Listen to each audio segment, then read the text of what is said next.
Right. Well, we're back again. We're back again. We're gone, yeah.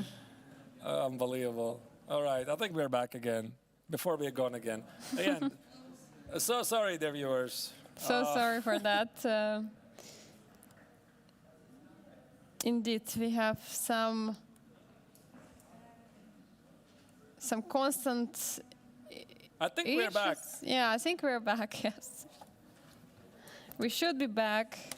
No, all right, listen, this is quite unfortunate because this happens to the final round, but then again, this is slightly beyond us. The powers of internet. I don't know why is this happening, but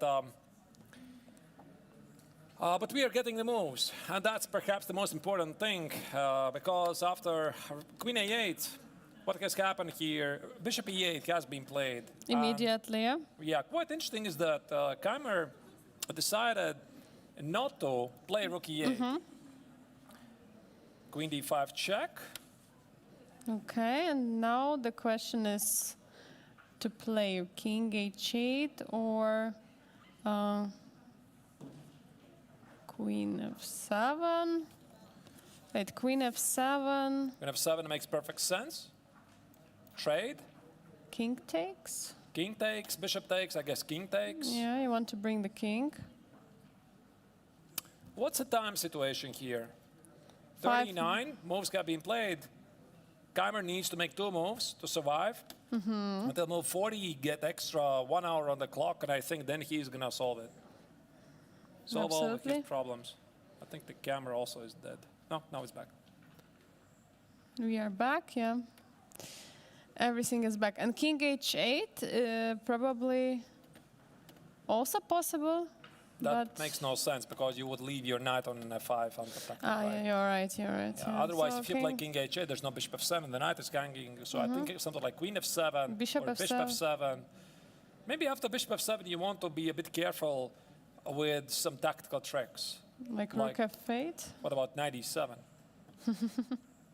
Right, Bishop D5, that's Rook F8 on the board, checkmate. Actually, I think Knight E7 just wins the game. Rook D7, Queen D7, that's it. You just can't do it. Okay, maybe Black is still alive after Queen G5, but there's No, it's no need to enter this. So once again, Queen F7 could be played. So yeah, Bishop F7 looks like a deadly. Yeah. Once again, but of course you want to calculate this a bit. Right? Takes, that's a pin. So Queen G5. But now Queen D6. Queen D6. No, there's nothing to calculate, just loses, right? So there's no question there's Queen F7. I mean, okay, maybe indeed Keimer is choosing between Queen F7 and King H8, but I don't really believe it. Is there some other moves? Okay, oh wait, look at this. There's Knight E3, just a second. Look at this move.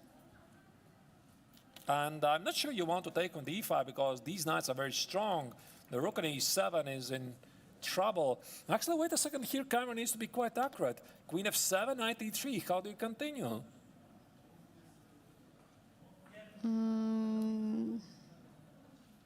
By the way, Knight F5 is a big move also. Look at this. For example, let's say you play whatever you play, whatever, random move, Bishop B5. I'm not sure I even like this move. What about Knight F5 here? Attacking the Rook, Queen D5, intermezzo check, Knight E7. There's all kinds of tricks. Wait, maybe, Angelica, your King H8 is not so bad. I know I rejected this immediately. I thought Bishop F7, Queen F7 make a little bit more sense.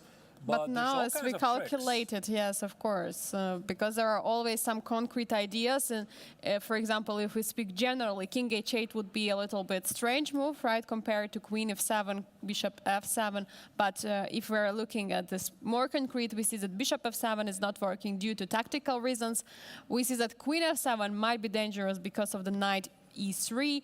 And yeah, King H8 comes as an maybe the best possible option. And we see that Vincent has right now 2.5 minutes on the clock, which means that it's tough for him to choose right now what to play. Big decision for Keimer. The prize, the eventual prize of this decision could be the title of the tournament. He does play King H8, this weird move, but he decided that there are too many tricks. And Too many tricks, okay. But the position now, remains unpleasant. yes, now knight e3 is still an idea, yeah? Knight. I'm not sure. There's queen g5. Queen you have to G5, calculate. yeah. The pawn on g5 is still under attack, so I'm a bit afraid here with black, right? I see all kinds of threats. I see all kinds of pins. Although, how do you crash through immediately? Is there Maybe attack the rook somehow? Is there some knight d7? No, it's too much. Yeah, knight d7, knight d7. Just rook d7. Rook d7, queen d7. Ah, no, sorry, knight d7. There is. And I think the Keimer also wants to play h6 as quickly as possible to bring the king into action. Actually, no, we have updated time. He has 5 minutes on the clock. I think I can zoom in. I'm not so sure. It looks like 2 minutes to me. Because on Chess.com Relay, It's 2 minutes. 2 minutes. I see clearly 2 minutes and 9 seconds, I can tell you. So do 2 I. minutes, 9 seconds. So do I. All right. Indeed, 2 minutes. So that means that Keimer still has to make one move. I think h6. And now he is trying to use this time to predict what might be the surprising move from Eric Geisy. But this is very tense situation for Keimer because he can't leave the board. I mean, he has to sit there for half an hour. I mean, Eric Geisy can take it as long as he wants. He has 36 minutes on the clock. No need to rush, and yet he plays immediately, 94. 94, so the idea, first of all, protect the pawn on g5. And sometimes there could be some knight d6 nasty ideas. Knight d6 and then try to take on e8 and knight f7, all kind of moves. And the problem now that this bishop cannot really leave from the e8 because knight on f8 is under attack. So what do you play? I mean, it looks like the pieces of black are somehow a little bit too pinned one to another. It's quite an unusual position. You don't often see this. I mean, 3 pawns each at the king side, equal amount of material. You would expect it's normally a draw, but here it's not so simple because they're not working together. And the king is not safe. And you see knight e6, all kinds of threats. So is it h6? But again, you need to deal with knight e6 threat. Is that a threat? For example, let me show you. h6 could be knight e6. After h takes on g5, you have to calculate like rook takes on e8, rook takes on e8, all kinds of knight f7 tricks. So make sure you're not missing anything. And here, of course, there's king h7. I already figured it out. It's not working. But when you are having 1 minute on the clock, and that the stake of this game is winning the tournament, that's a lot of pressure. That's a huge amount of pressure for sure for Vincent right now. I think what he should do, he should try to forget about the current tournament situation. He just try to play the game. That's his only way because, of course, he understood he needs a draw to win it all, to win the... And we have 30 seconds on the clock, 30 seconds. And he's still not sure. He's, playing with a piece, with a pawn. 20 seconds. No, he definitely is going to feel some heat here. He knows this is a very important moment. He needs this 1 hour, but it's the infamous 40th 10 move. seconds. You have to move, Vincent. Queen d6. E6, sorry. All right. He remains calm. He has survived. So I guess queen e6 idea is go back with the king on g8.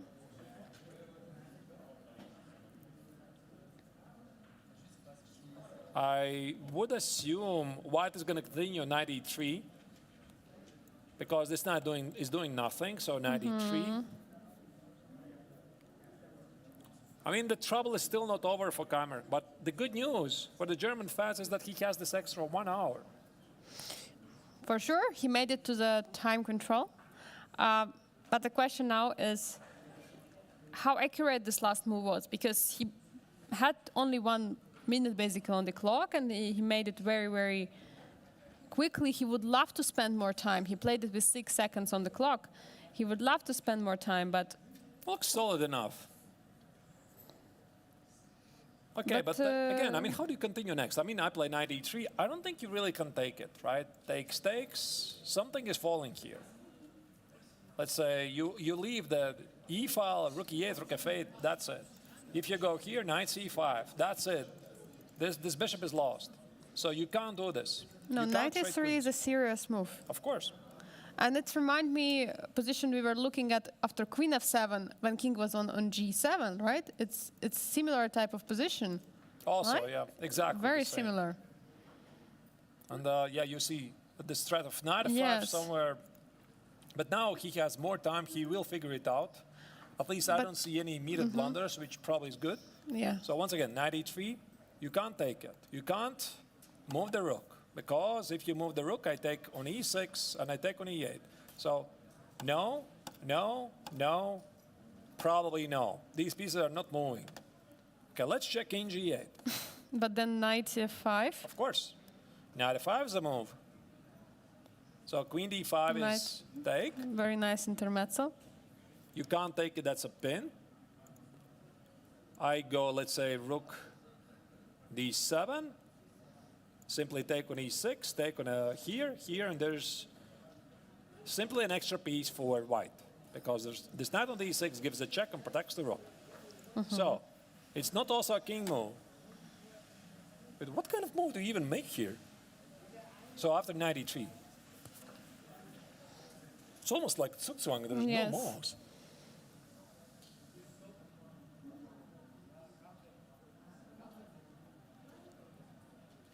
Our chat says there's only one move which is not losing for Keimer. I think he's going to figure it out because it's just elimination method. I mean, nothing works. No, no, no, no, no. So Maybe g6, h6, knight d7. knight d7. Idea queen e6, rook e6. There is no knight c5. Once again, knight d6. Like that looks strange.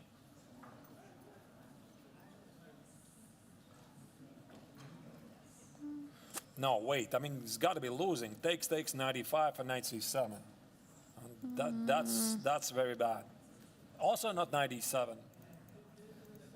So I guess it's a pawn move.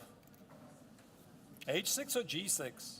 Since knight f5 is such a problem, maybe g6. It's a sad move, but because if I play h6, I mean, there could be even some.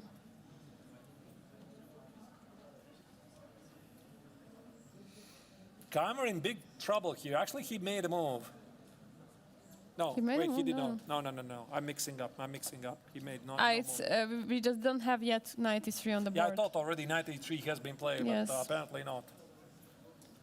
So what about this? h6 or g6? No, I mean, h6, you just take on h6, right? Because queen cannot take, there is knight f5. Actually, some there's checks. check. Not sure. I don't know, looks very, very suspicious. Okay, There and is if I just take it here and play something like rook b8, how do you stop my knight f5, knight e5? yeah, I mean, ideas? this is This bishop here is pinned.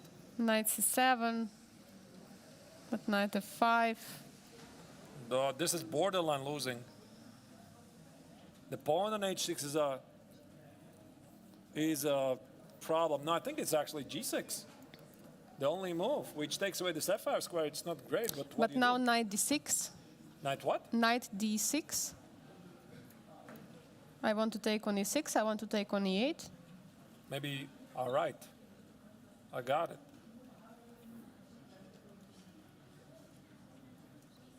But where's the defense actually? Oh, Keimer must be suspecting he is in deep trouble here. He only needs a draw, but I don't see how do you make it. And you can absolutely see how Eric Geisy, once again, is at his element. He's not even looking at the board, right? If I could only zoom in and show you the Indian players' body language.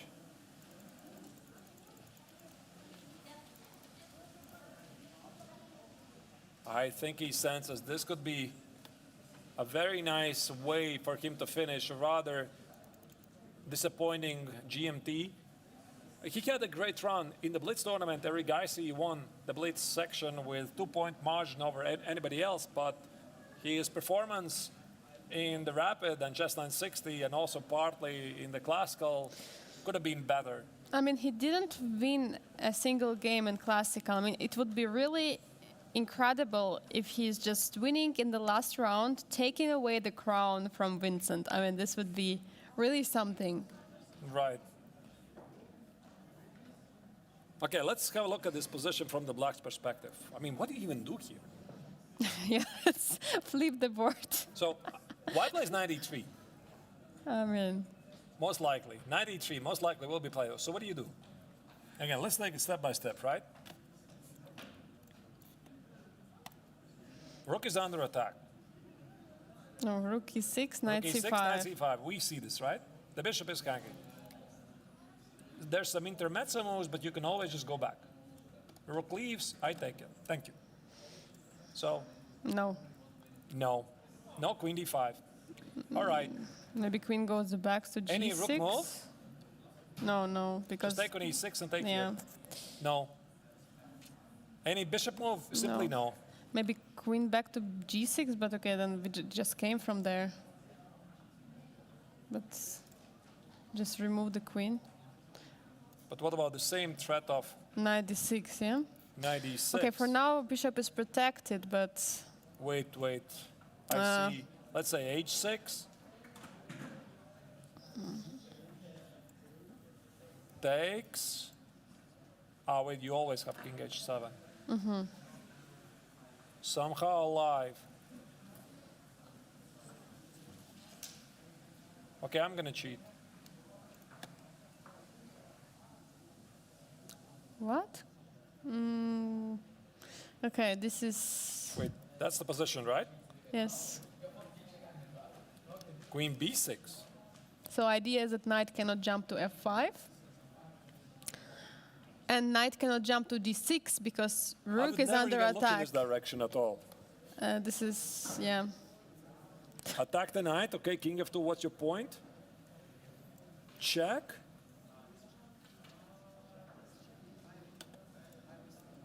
And go back. Oh, it's so bad, actually. All right. So it's not even g6, h6.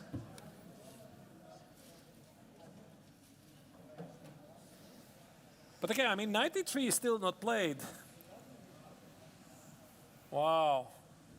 You know, I'm not sure if I would be able even to pick this up. Okay, let me switch back from the White's perspective because White's the one who's pushing. But this defense, queen b6, I mean, after 93, queen b6, here, queen p4, who even plays like that? And I think that, I mean, Keimer could pick this up, but he's got to eliminate all the moves, all right? Cross out these moves. Cross out king g8. Again, I'm talking about 93. So Yeah. king g8, 95. g6, there's always the knight f6 problem. Maybe h6 looks human to him. But now takes. No? Takes, and you cannot. Yeah, now knight d6. And take. How do you protect him? And this bishop is hanging. So he might even pick this up because he just has no other move. Remove the queen. So after 93, maybe he realizes keeping the queens on the board is the best he can do. I can easily imagine him burning a lot of time. So perhaps I can zoom back. It's interesting how he misplayed this because here, about here, It looked like everything under control, right? it seemed like he's pretty safe. Okay, maybe that's a false impression because there's this pin at the last rank. It didn't really feel like this position is, you know, borderline losing. And he played, okay, bishop f7 maybe, but makes sense. I mean, it doesn't really feel like this is a big mistake.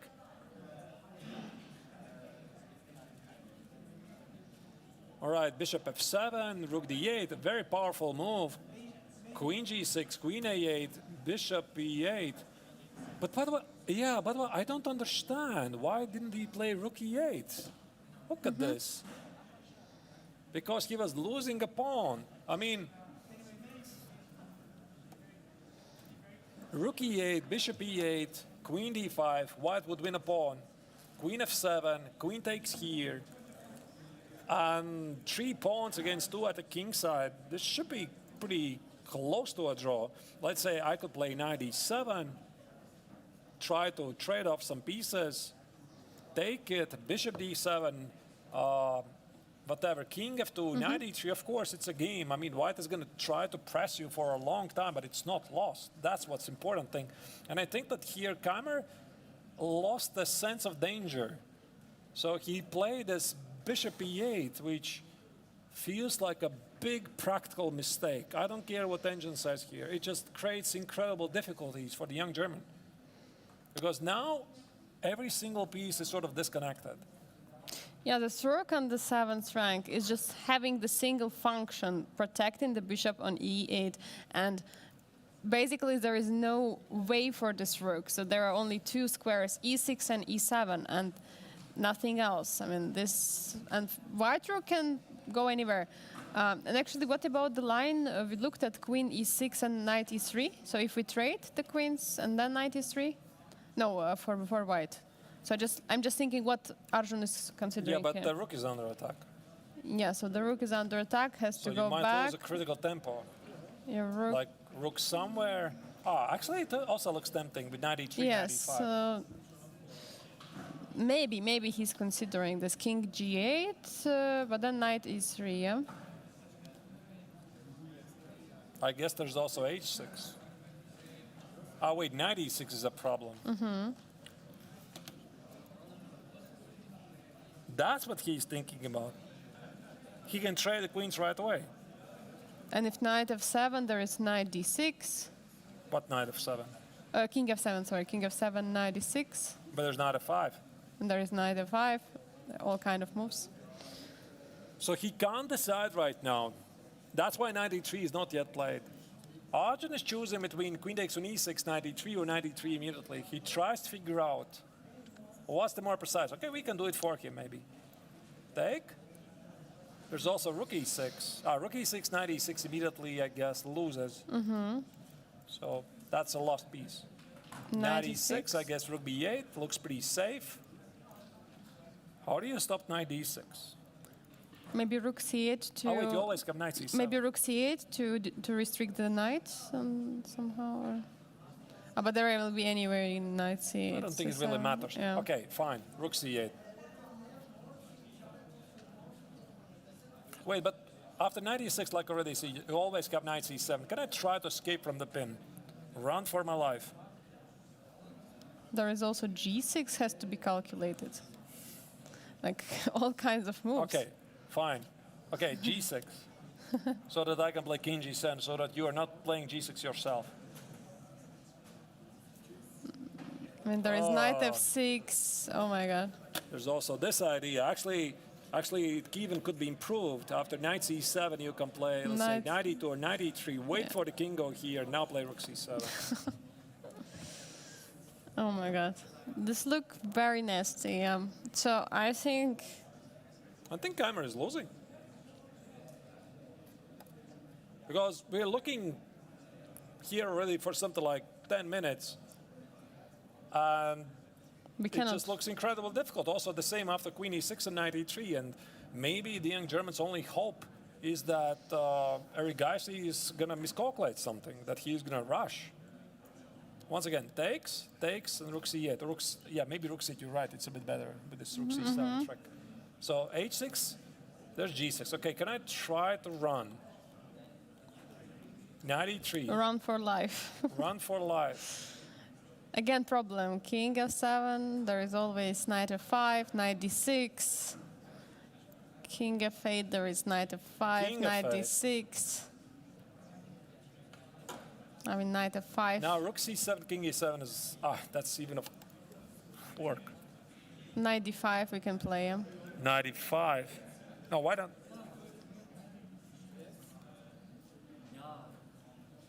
Or knight d6. Knight d6 right now also works. Knight d6 with knight e5, knight f5. You have to play knight c7. knight f5, no? Knight f5, rook d7, still alive.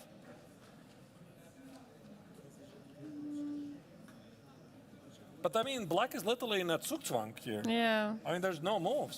The No only king move, moves. no knight move, no rook move, no bishop move. It's just g6. I mean, at least there is knight e8, knight e8, and no, it's not working quite.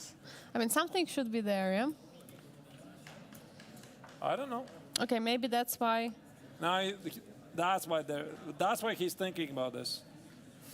He's not sure, and he has a lot of time. He already did many mistakes before. He already had position against David Navarra, and he was just blitzing out the moves, and he misplayed everything. He was even in the risk of losing. He was saving the game, basically. So what is happening right now is that he's trying to, not to repeat the same mistake, he's trying to take his time to realize which move is the best in this I position. think he's going to win. Possible. That's how I feel.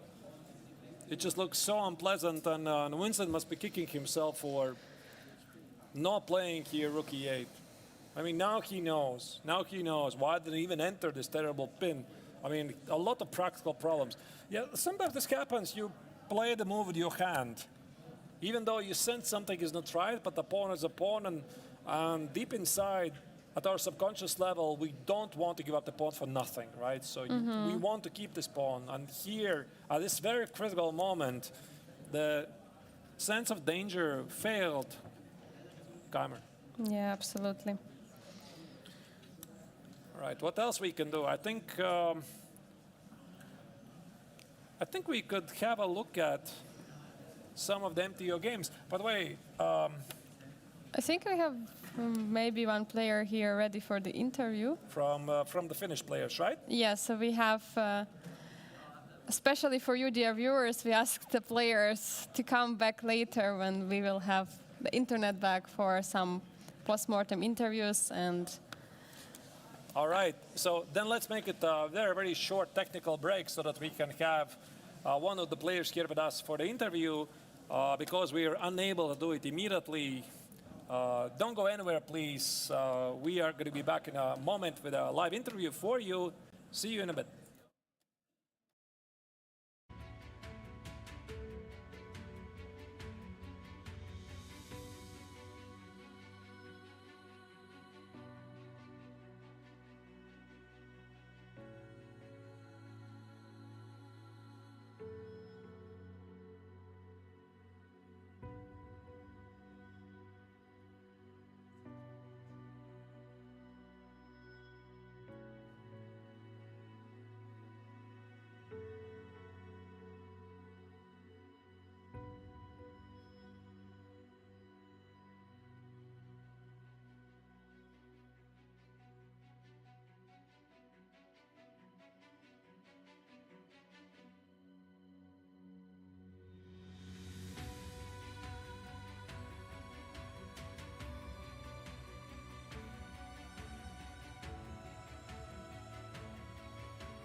And we are back. We have one player back after the game. The game finished a long time ago, but we are really happy that, Bassem, you could make it to come here back to share some insights about your game. Yeah, thank you.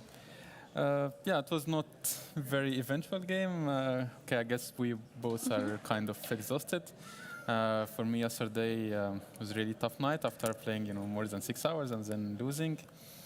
And yeah, for some reason I didn't really sleep. I mean, I woke up at 6 in the morning and couldn't fall back asleep. Oh no! It's kind of normal after losing some bad games.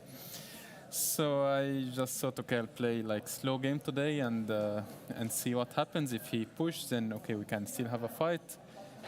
But yeah. Is it, 1 second. Okay. So we have some touch is not touch problems. Yeah. I don't know. Okay. Okay. Okay, maybe I can use the computer, yeah? 1 second, maybe let me just quickly restart Okay. this. Okay. Sorry for that, dear viewers. They're experiencing all kinds of issues today. But it's okay. We are anyway here with you, with Bassem. Okay, let's try now. Okay, maybe I could make moves and then you can... Okay. So, okay, he plays e5 and, okay, he usually plays Petrov, so I thought, okay, maybe bishop c4 and some side line to at least not to go to preparation and try to have a game. So we actually got like a reversed Italian with opposite colors. Okay, which is, of course, about equal, but okay, maybe if black do something inaccurate, you could get a game. And okay, actually, yeah, a3, it's all like normal. And here, yeah, okay, a chance, of course, to play knight g5, rook e7. Oops, sorry. Yeah, and king h1. I'm pinning to play f4, and after h6. Yeah, now f4. And this piece sacrifice, okay, ef. And knight f7. Oops, sorry. Knight, yeah. Rook f7 and okay, I mean same position I played with opposite color, but with maybe pawn on h2 or h7 back then instead. So okay, this little move I'm not sure how useful, and okay, still a long theory there, and I was not really in the mood to go for such big fight, so I thought okay, I'll keep playing simple with rook e1 on bishop e3, and yeah, bishop e6, d4. Take, yeah, it's all normal. Take. Yeah, and here bishop a5, I don't know, it surprised me a little bit because he lose like 3 moves to force b4, which, okay, of course, is weakening my queen side, but okay, it gives a lot of moves also. Queen c7 or bishop c7 you expect, or? Yeah, I mean, or knight e6. Okay, knight e6 immediately, maybe he was worried that I could take on f6 and win the pawn on d6 now. This is one difference. Okay. And yeah, maybe it's not so easy to find them. Yeah, maybe bishop c7 or even take on d4. I was expecting also and try to take d4. D4 is yeah. Then I take back with queen and yeah. But okay, bishop a5, b4 back. Now my rook is back. And knight e6 now. Yeah, had to take. And yeah, I think here a4 makes sense to prevent b5, not to get my backward pawn on a3. And also fixing his queen side pawns. Okay, he plays queen c7, which is normal to play rook a d8 and try to get d5. And okay, queen d3, rook d8, rook d1. Yeah, and here is the critical position. Okay, I mean d5 is the move. I'm not sure. Okay, I mean, I had two options to take or to play e5. Even e5 looks danger. He had to go to d7. And yeah, okay, his queenside pawns looks nice. It's solid for now, but he cannot really advance any b5, c5, d4. Nothing is moving. And if I manage to improve like queen f5 or get some rook up, maybe knight from c3 to e2, g3, I could get some play. I guess that's why he didn't like d5. And okay, he plays knight f4 back, queen d2, and he went back.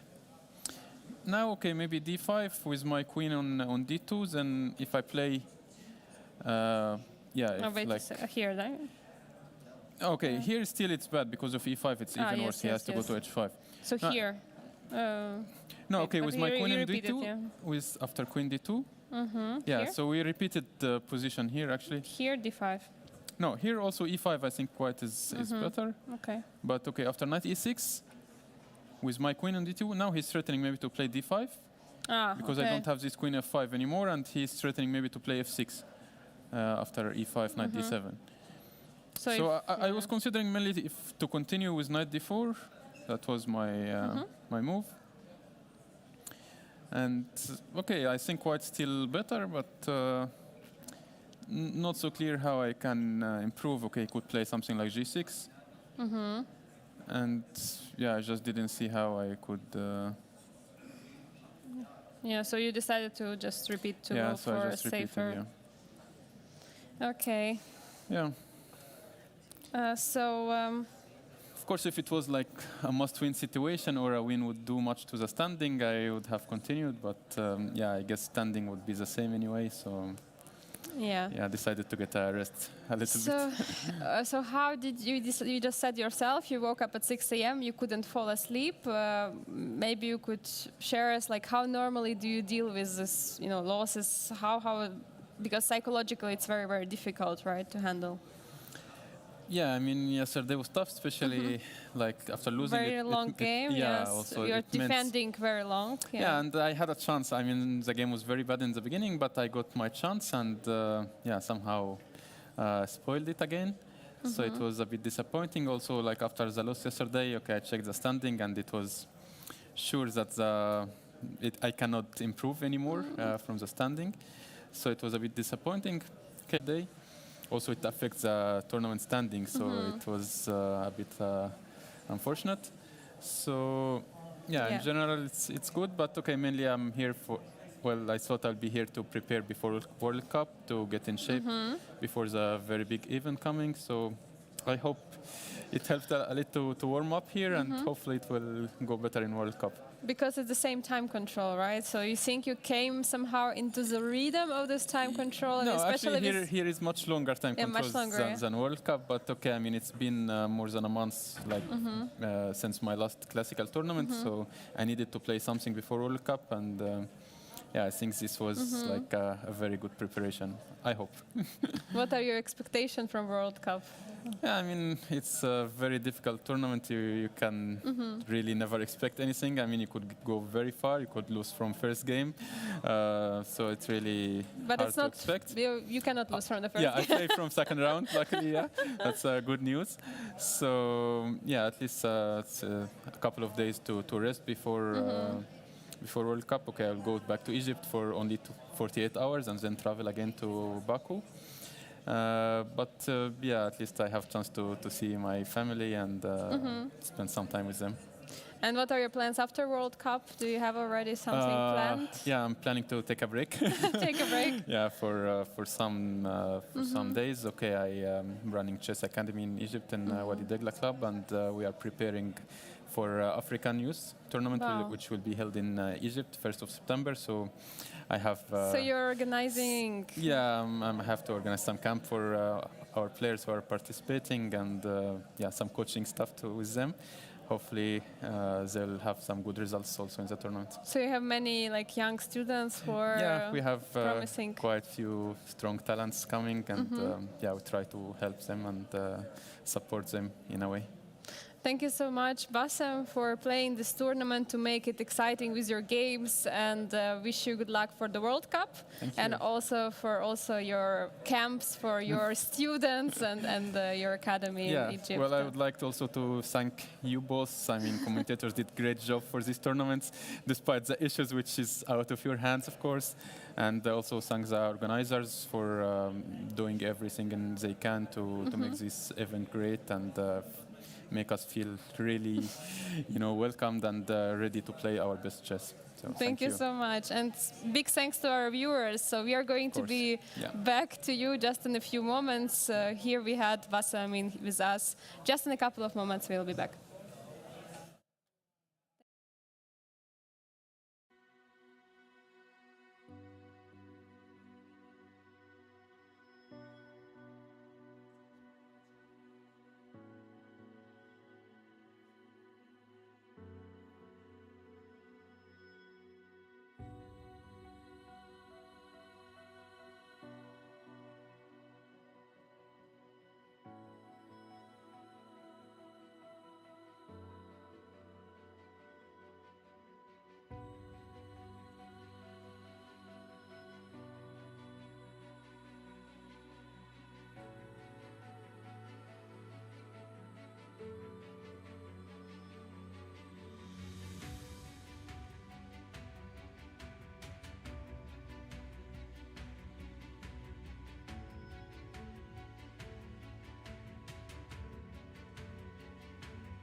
Dear viewers, welcome back. I am here joined by Bux and G from the Master Tournament, which is happening at the same time with the Grandmaster Triathlon. Very, very strong event. Welcome to our stream, to our commentary. How are you doing? Today you won the game, right? Yes. Today it was against Indian young players. Yes. The tournament has a lot of young Indian players. They are dangerous, right? Yes. Mm-hmm. I think India now is, it's very strong country in the world. From chess, yes. So for now you're one of the players at the top, right? At the Master Tournament, of course, everything can change. But maybe so far we could either look at your today's game or maybe some other game. What would you prefer? Would you like to go through today's game, maybe? Today's game is okay. Yes. Okay, so we're going now to see So here we have the move. So if you can Okay. also Yeah. play here. So Okay. Okay, actually, I thought my opponent maybe should play Slav defense, Milan variation, and because he didn't play Nimzovich defense is not so much. So I just want find some variation he didn't play often. So, and I played this variation maybe one. So or you twice. surprised him. Yes. But he played very fast in the opening, so maybe he already tried to this variation. Okay, this is simply moves. Okay, bishop d3. And now black has another variation like e5. Should we? Here. Yeah, e5. And take the e5. Yes. Queen take and then castle. Yeah, bishop f5. Probably black maybe white little better, but I think not enough to win. Okay. Knight c6 is also okay. Okay, and if I played castle, he can play e5. Yes. Actually, I saw the open variation from Salana from Russia. Oh, really? Yes, yeah, he played a lot of this variation. Okay. So Okay, F4. F4, B6. So you stopped. Yes, yeah, sure. Okay, knight e7, knight g3. But I think maybe actually if black played good moves, so white is not.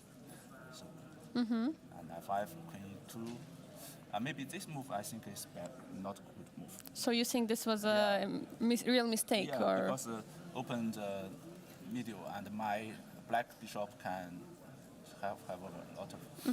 Maybe he should play queen c6. No. no? Queen Yes. c6. If I play e4 and take knight, take and bishop b7 and rook e1 and then h5. Not h4. He just. But here, yes. So my dark bishop one. Then rook d8 or rook c8 something like this. I think it's equal position. Yes. Yes. But I don't know why he sacrificed his pawn, bishop b7. I think now maybe he has a lot of composition, but I think not enough. Great, bishop d2. I just You just protect stabilized, my yeah. pawn and then find the chance to change the pieces. Okay, queen b7, bishop 3. I think white is better. Yes. Okay, 6, bishop 2. I played queen 2 now. Queen e2. Yes. I just waiting because actually I don't know how to play. Maybe some next move I can play rook a b1. Yes. Yes. And he played bishop e6. No. Here, bishop Yeah. e6. Okay. Yeah, but after changing bishop, I think I should win. Okay, queen f3. Yeah, queen d5, and then I play a5. e5. Yeah, because if he played knight e4, now I have a take bishop d6. Pawn take b6. Ah, the pawn take b6. Take Yeah, my yeah. bishop. I can change queen and rook c8. Ah, yes. Nice. And rook c8 and b7. Yes. Yes. Yeah, sure. Yeah, and pawn is promoting. Yes. Okay. And he played after a5. He played b5. f5. F5. Yes. Yeah. Rook e7 and change queen. He played knight by knight. He take by knight. Ah, sorry. He yeah, took by knight. yeah. Sorry. Yes. King Yeah. F2. Because Yes. King F2. I play king f2. king f2 to bring in the king. Yes. And rook d6. Rook c8. King h7. King f3. Yes. g5. He tried to make some trouble for me. Okay, this is good move. Okay, and I played h3. Rook f6. g4. Take. Rook h6. Yeah, not easy to win. Yeah. Because Because he's e4 he coming. can play check and rook d3. King d2, only king d2. On yes, Yes. king g2, yes, yes, And yes. d3, bishop g5, and rook e4. I think it's not checkmate. No, rook e4. Rook e4, rook Yes, e4, yeah. rook h1, he just play king g7. King g7, yeah, not checkmate. Yeah, no checkmate, yes, Yes. like No, king f6. king f6 Yes, is yes. escaping, okay. Yes. Okay. So I played So you played here. rook e1. Yes. Now I think I should be winning. The next move e4. Okay. b4? No, he played rook h2, Rook h2. b2, h3 check, king g2, rook h4, e4. Finally, Yes. e4. He played Some b4. b4. Yeah. King g3. Yeah, because you can Yeah, take. yes. Actually, first I want to play rook e1, but he has nice a3 maybe. Yeah, maybe not easy to win. Okay, but okay, after king g3 maybe is finished. Yeah. Knight f6, e5, e3, and rook b8. Yeah. This game Yeah. is falling and you're just rolling Yes. over. Okay, rook g4, king f3, rook h4, bishop g5, rook h5, and then rook h8. I win. I win p6. Okay, he resigned. Sorry. He Yeah, resigned, yeah, he yeah. resigned. Yeah. Okay, very very nice game. I also seen you had also other nice wins. We actually had at the same time you were playing against Nguyen, and we had at the same time in the Grandmaster Triathlon Yu Yang was playing against Le Quang Leo. So it was actually very interesting that we had the Vietnamese Grandmaster winning in the Grandmaster Triathlon, but you were winning in the Master. Okay, so I would like to ask you maybe some questions. So how is the tournament going for you so far? You've been to Biel before, right? Yes. But- I think it's first time to hear. First time. Fourth time. Yeah. And when was the last time you were here? I thought 10 years ago. 10 years ago. Yes, Oh my 2013, God. Yes. So how does it feel to be here again after 10 years? Okay, because you know the COVID-19. Yes. Yes. Chinese people don't have a lot of chance to go into the outside. And now I think we are open country, so I try to find some open tournament because my rating now is not high. And before we are going to Spain to play 2 tournaments. Before Biel, yes. Yes, this is the third tournament. Actually, we are very tired, but okay, only one games. And okay, now Biel has a lot of good players and good organization, and I have a very good friends in here. Yeah. Yes. So you're happy to be back here. And Yes. so you said you played this couple of tournaments in Spain. Yes. Now you have Biel, and now you're returning back, or you're going to play? Okay, maybe going to some country to have a vacation. Ah, Yeah, nice, then come back nice. to China. Since you are already here in Europe, then. Yes, because this year we have a very important game, Asian sports games. Yes, Yes. nice. So you have to prepare for that. Yes. So you just mentioned COVID-19. So that's why you could not really have such a chance to play tournaments, yeah, because of it. Yes, because health is very important. Yeah. Yes. So when was the last time you played before the Spain tournaments? Maybe I think 2019 in Grand Switch. Yes. Oh my God, so long ago. 4 years ago. You missed chess. You were eager to play, yes, when you came. For me, it's okay, but for young players, I mean Chinese young players, Yes. they lost a very good chance. Yes, unfortunately. Yeah. That's why Chinese young players now, as you can see, we don't have good players. But what were you doing during this time? During the lockdown, what you were studying chess? You were preparing for Biel Chess Festival, yeah? Yes, we have 10 players from China. in Ah, here. Yes. nice, nice. Yes. Actually, they are young players. They need this chance. And okay, we try to best. Absolutely. Yes. So we wish you good luck. Tomorrow is going to be 10th round of MTO. Right now you're somewhere in the top. I don't know which place right now. I don't want. Yeah, we will see tomorrow. We just do my best. Yes, so try to do your best tomorrow and wish you good luck. Remember, we are going also to be here actually for the commentary of the MTO tomorrow, so you also follow the games closely.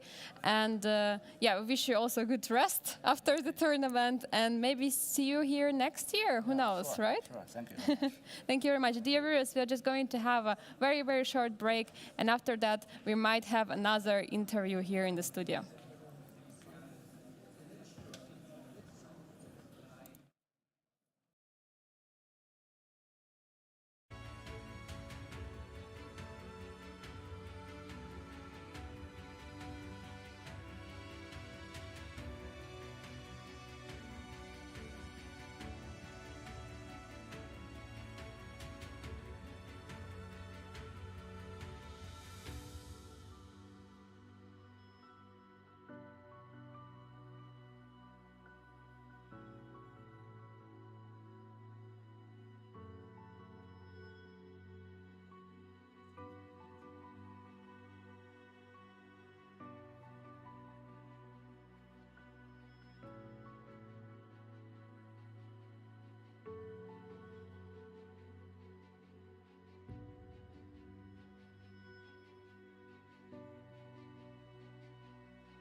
That was the well-known Grandmaster Buksanji who explained some of his amazing victories here in the MTO Open tournament. One more game is still ongoing, so let's jump back to the action. Also, we have a word that like Wang Liem and David Navarra will join us in the coming minutes. So still a lot of action ahead of us and the possibility to hear from the players what they had to do, what was their decision-making thought process in their games. Anyway, let's go back to the game. Yeah, and we have some already important decisions made by both of the players. First of all, we can see that queens are off the board. And since queens are off the board, it means that Eric Icey went for the queen exchange. Right. I'm not really sure about this. It was a very tough decision for the Indian player to play knight e3 or play queen e6. I can only assume he discarded this knight e3 because of queen b6, right? Attacking the knight, and he saw something here. So that's why he traded the queens.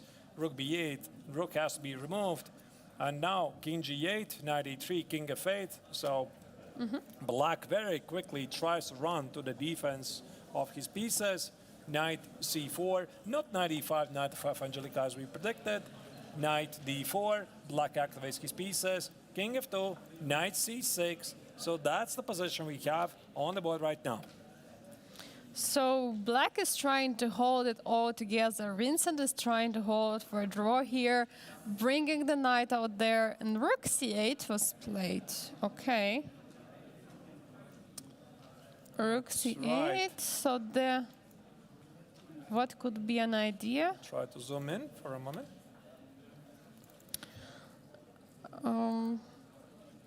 Yeah, probably the idea is just to play knight d6 and to take that bishop, and then there will be a problem with the knight. But knight can also jump around, like knight a7 or something like this.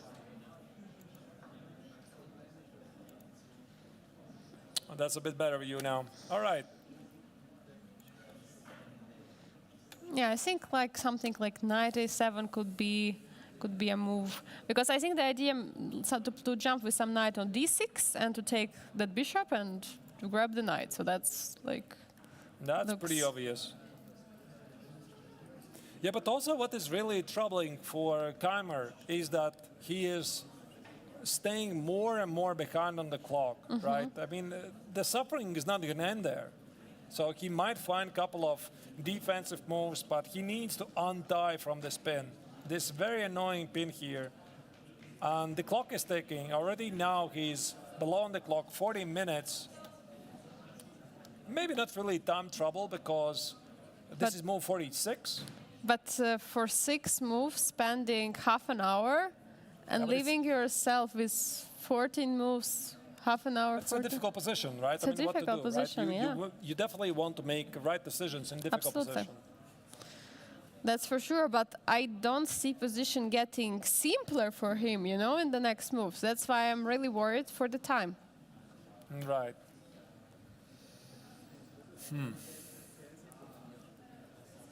It's like every single decision he has to make, it's a different, difficult mathematical puzzle.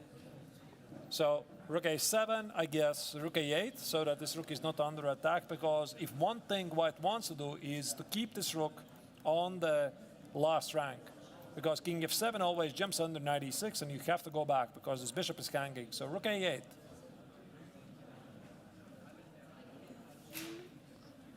I don't think black is in time to play rook c7, king e7, because rook c7 jumps into knight e6 and you basically have to go back.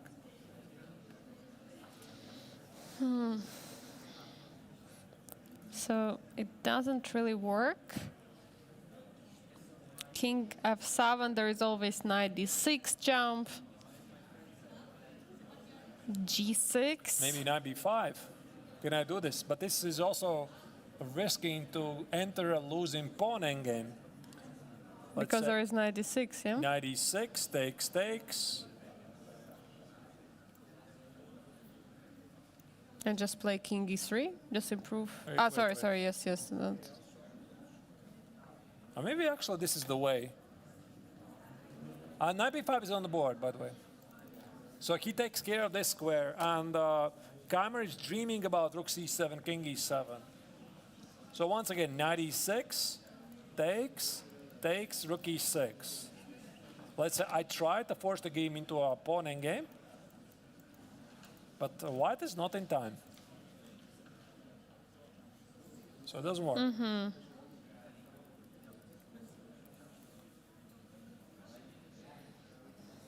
What else? There's so many tricky moves. Okay, maybe white can try to bring the king closer to the action. This makes perfect sense, right? Because you need a king e4, king e5 idea, and if black plays king f7, I give you a check. Now it's different. Now it's much more different. And now rook e6 gives you nothing, because I think I can simply even enter this pawn endgame. Yeah. Which most likely is winning. Looks winning. Most likely. Not entirely sure, because there could be some exceptions, but with the double pawns, but should be winning, yeah. Not even to mention that there's also king d5. Yeah, I mean, the king is very, very close to the center, so this is really... That feels a win. So now b5, king e3. What does black do? This feels to be losing.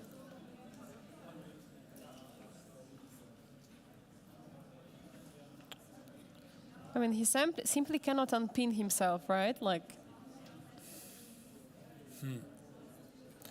Right. Okay, what about h6? So king e3, h6. The point is, after knight e6, takes, the pawn on h6, I just take on g5, might give me some chances. This allows g6, keep the king pinned, rook e6. I mean, despite the fact that this position is material balance. Sorry, I have mentioned after h6 white can exchange and play knight d6 and then the pawn endgame is lost, so black is probably losing. That's a very, very nice, thank you, comment, David. yeah. Thank you, David. Yeah, you're right. Here, yeah, let me just continue David's idea. He is watching us here and also waiting like Wang Liam. Absolutely correct. Absolutely correct, yeah. So, yeah, g6 is tempting, but yeah, indeed, g6 and h6 is immediately just winning. So you what? can't play h6. Can still play h6 and then try not to exchange the knight on d6 and play something like knight d7, but it looks very, very grim. I agree. I agree. Yeah, this looks very bad. Very bad for black. Once again, king e3 most likely will be played. So we see like Wang Liam joining us. Let's go for a short break. Be back in a moment.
We are back to the studio. We are back with our players who finished the game earlier, but they are here finally. David Navarra and Lech Wang Liam. Both of them are in the podium of the Grandmaster Triathlon here in Biel. Played a draw in the final round. Congratulations on your result. It was a really exciting game with some exchange sacrifices, with some really nice ideas. Maybe you could share us some insights from the game. Thank you. Yeah, sure. Would you like to go first? Yes, maybe. Yeah. So I decided to play something solid to surprise Lech Wang Liam. I also saw Was that. you surprised? A little bit, yeah. Yeah, I expected e4. Yes, actually I was preparing for both e4 and c4 for quite some time, but the problem is that Liam could choose from about 7 options against e4, and in about 5 of them I would not have really surprised him, and in one of the remaining 2 I would have surprised him, but I'm not sure if the surprise would be such unpleasant for him, so I decided to go for something solid. And I also saw that Liam had some losses in this line, although they were not directly linked to the opening, and those were just some rapid or blitz games. But still, I decided to give it a try, and this is an idea which I found during preparation with Stockfish, and perhaps I think it was played in some correspondence game also. If you are wondering why I spent some time on knight c3, I'm not good at remembering move orders. So I was wondering when to play knight c3, when to castle, when to play a4. Actually, I think white can also start with castling and then play a4. It probably does not make... Yeah, I recall instead of knight c3, there's also the move queen d3, right? Yes. Yes, People also exactly. play that a lot. Yes. D3. And knight c6, knight d7, knight d7, and yeah, I looked at this line a while ago. I thought black is slightly passive, but should be okay. But yeah, this a4 idea was new to me. I didn't see this before. Me neither, but I saw it in my preparation today. So I saw it. I had seen it earlier, but only today, right before the game.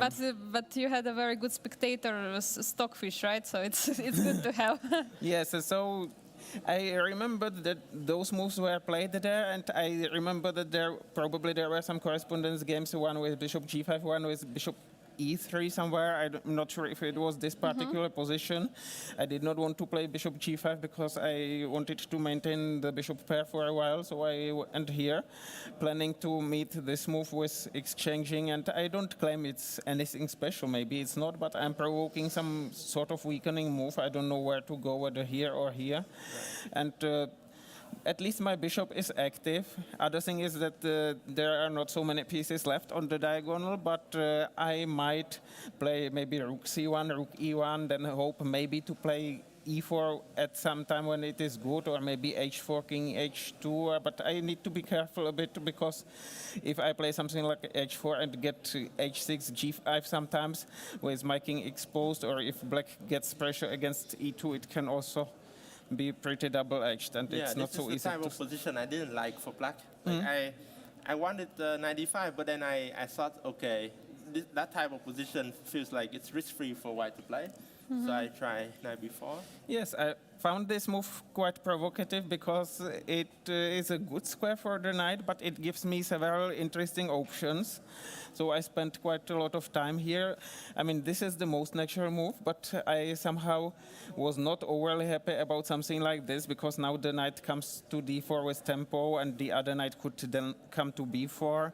So I was not so happy about it, because now black can play this, and there are various sorts of forks. I mean, I also have my own ideas, but this is just somehow unpleasant. Right. So queen b5. I also considered moves like a6, because b6, bishop b7 is no good for black, whose pawn is too weak, and knight takes a6 is unpleasant after bishop takes b7. But black just takes, and then perhaps brings the other knight to b6, and the knight will stand well here, and this knight is placed well, so it's probably nothing special.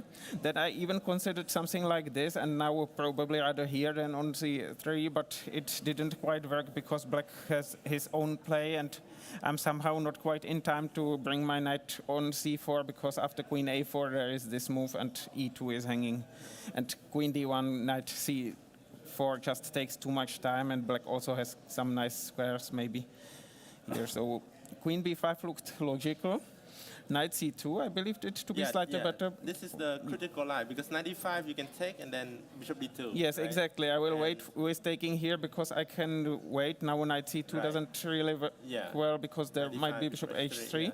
And otherwise I play rook c1, and through this... It looks very pleasant for white. Yes, yes.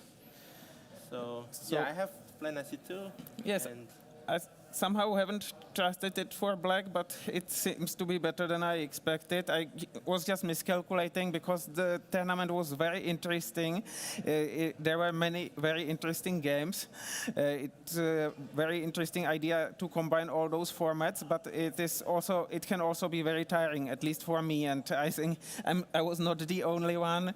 At some point, I probably could have played on and should have played on, but I was already very tired and taking too much time for the decisions. Then I was running out of time and getting even more tired, and somehow it wasn't probably not just me, but yes, I considered this, but I was just miscalculating everywhere. I calculated some rook d6 here, but it's true, as Liam mentioned, that rook takes a1 is just fine. So I calculated something like this, but I was just miscalculating in many lines. It took me some time to realize that this was possible, and I'm not even sure if it's This so looks good. pleasant for you, right? Yes, Knight could be, b5, yeah. could be. Rook c1 is maybe, I don't Maybe know. king f1. Maybe king f1, knight d5. Maybe you are right. Your suggestion is better, but I was just miscalculating. I was gonna just take Yes. it, yeah. Frankly speaking, I haven't realized that it was possible because I was already way too tired. So Yeah, I thought I that's it. should be fine. Yes. Yeah. I decided to play a6 like Vincent Keimer had played earlier on in the tournament in a similar position.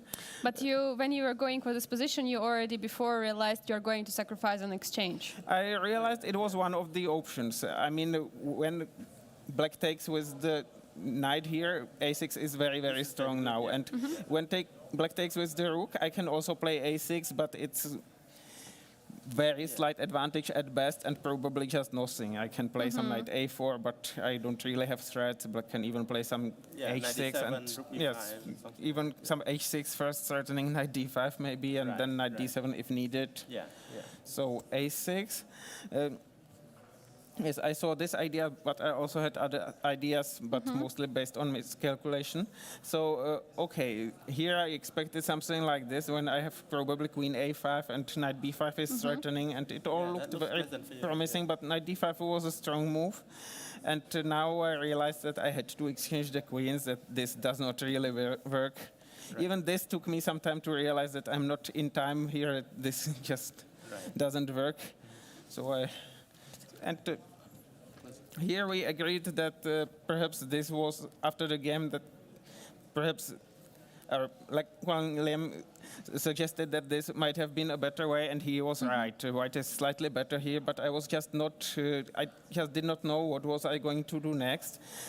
Black cannot transfer the bishop to b6 right now, but I was not sure if I was threatening that much. Maybe I'm not Maybe sure. I can just make some Yes, move yeah, like this. yes, you are right. Actually. You cannot take on d5. Yes, exactly. I mean, rook d5 runs into bishop b4. Bishop d5 runs into bishop b4, and rook d5 runs into. you can just take, exchange. take b2. I saw ideas like this, and maybe you can even play something else. But this looked very much drawish to me, and I was not sure if I had anything more here. But maybe White can just maintain the tension like this. It's computer suggestion. I was not sure if White had anything at all at this position, and it seemed to me that maybe Black could sometimes later consolidate by bringing the bishop here. It's not quite possible because of this motive, but I was just getting tired and not really so optimistic about my position. It was worth trying because White has a free play, but I mean, I was spending a lot of time. Decisions which normally were not so difficult were more difficult today, and also objectively, Black's position should be tenable. It's not much worse, but just White's position remains more pleasant here. So Liam, I what? was also worried about this line. Yes? Knight d5, e d5, and rook a5, I think. I considered right? something like this. Yes, perhaps just d4 and you take. F4. Yeah, but I wasn't sure how easy it is to defend this, for example. Like you go king g2, king Yes. f3, king e4, g4. But I was not even sure if I was going to be better here, because it seemed to me that you activate your king. You are right that rook a6 might be a bit of problem, although there could be maybe some transfer. I don't know if you can play f5 or if that's a just move, f6, king f7. But it seemed to me that you will activate my king, whereas I was not sure what would I do with my king. Right, but I'm not sure where that king is going. Maybe if it's possible, something Yeah, like you this. can always do that. Yeah, yeah. But okay, let's say I go here, then maybe h3. Yes, but also rook c7, c4 could be an idea. But okay, if black plays just like this, Yeah, I don't know maybe- if maybe not so h5 much, yeah. is an idea. But my point is that b2 is also weak, and I yeah. need to protect it somehow. And so I was skeptical about it. I mean, maybe if it were not the last round, but a week earlier, I would have played on, and probably it would have been a draw anyway. But somehow. Liam, how did you feel after the queen trade? How would you evaluate the position? Well, when he was taking a long time on that move, bishop e3, after he played bishop e3, I understood that if I play slowly, I might just got a very bad position, very difficult to defend. So I calculated this night before, and I was sure that this queen b5 was a critical move. So we spent a lot of time there calculating that move. And when he played it, I felt like, okay, if I'm accurate here, I should be able to equalize. And I thought I managed to calculate the correct move. Of course, it may still be a little unpleasant for me, but I thought, okay, better to go into something concrete and equalize than getting a slightly worse position and play for 4 hours. The problem is that if I play knight b5, I just get nothing. I cannot take with the rook because black would have taken my knight, and this is just nothing. No, actually, I think rook b2 is not very accurate because knight c6 here. I think you And can then just rook- wait with. rook a8, Oh yes, no? you are right. This is hanging. Yeah, So rook a8. yes, rook b6, knight e5. Yes, you are right. So maybe you No, black I can didn't take want, first. Yeah, I wanted to Yes, take here first you are right. and then play something like h5. Yes, Yeah. very accurate. Yes, h5, you are knight right. c6 and then bishop f6. Yes, And, you are right. Should be equal here. Yes, sorry, I was Yeah. just that. So that's the problem, and I even considered some moves like rook a5 because now I might be threatening to take here sometimes, and rook takes b7 doesn't work now. But then I realized that the black can might take have this bishop, black might have some ideas based on bishop d8 apart from taking here, which should not be too worrying for black. I even considered playing this if this is not a slight advantage, but black can just play rook b6 and bring the king here, and those pawns are not so great. My king is not so great, so I just I found bishop c6, and for a while I believed it to be promising because I thought that maybe I had something, and then after rook d8 I realized that after knight b5 there was the exchange sacrifice which happened in the game. So I was still trying to find something, but not really so much. When I could not find anything, then Let me show a very funny lie I calculated here. So after rook d8, initially I wanted to play. I wanted to play this move, rook takes b2, which I thought, okay, if bishop d7, knight c3, black is okay. And then I saw if knight a4, then I have rook d6, bishop d5 looks like the critical move, then I have rook takes a6, bishop c4, and I have rook a5. And it is very funny position, but I think black is better because right now the threat is rook b4, and if he takes here, then I take this rook, and then I go a5, and then there's no way to stop this pawn from coming to a4 and a3. Because nice. bishop b5 or bishop b3, then there's rook b1. So this is actually, I think, maybe even winning for black. But then after I saw this move, knight d1, I realized that it's actually white who is winning here. Because if I do the same thing, then this is the difference now. Now I don't have rook takes a6, so I have to take this, and then after bishop c4, this rook is getting trapped here, and also this knight is coming to b5. So this is winning for white.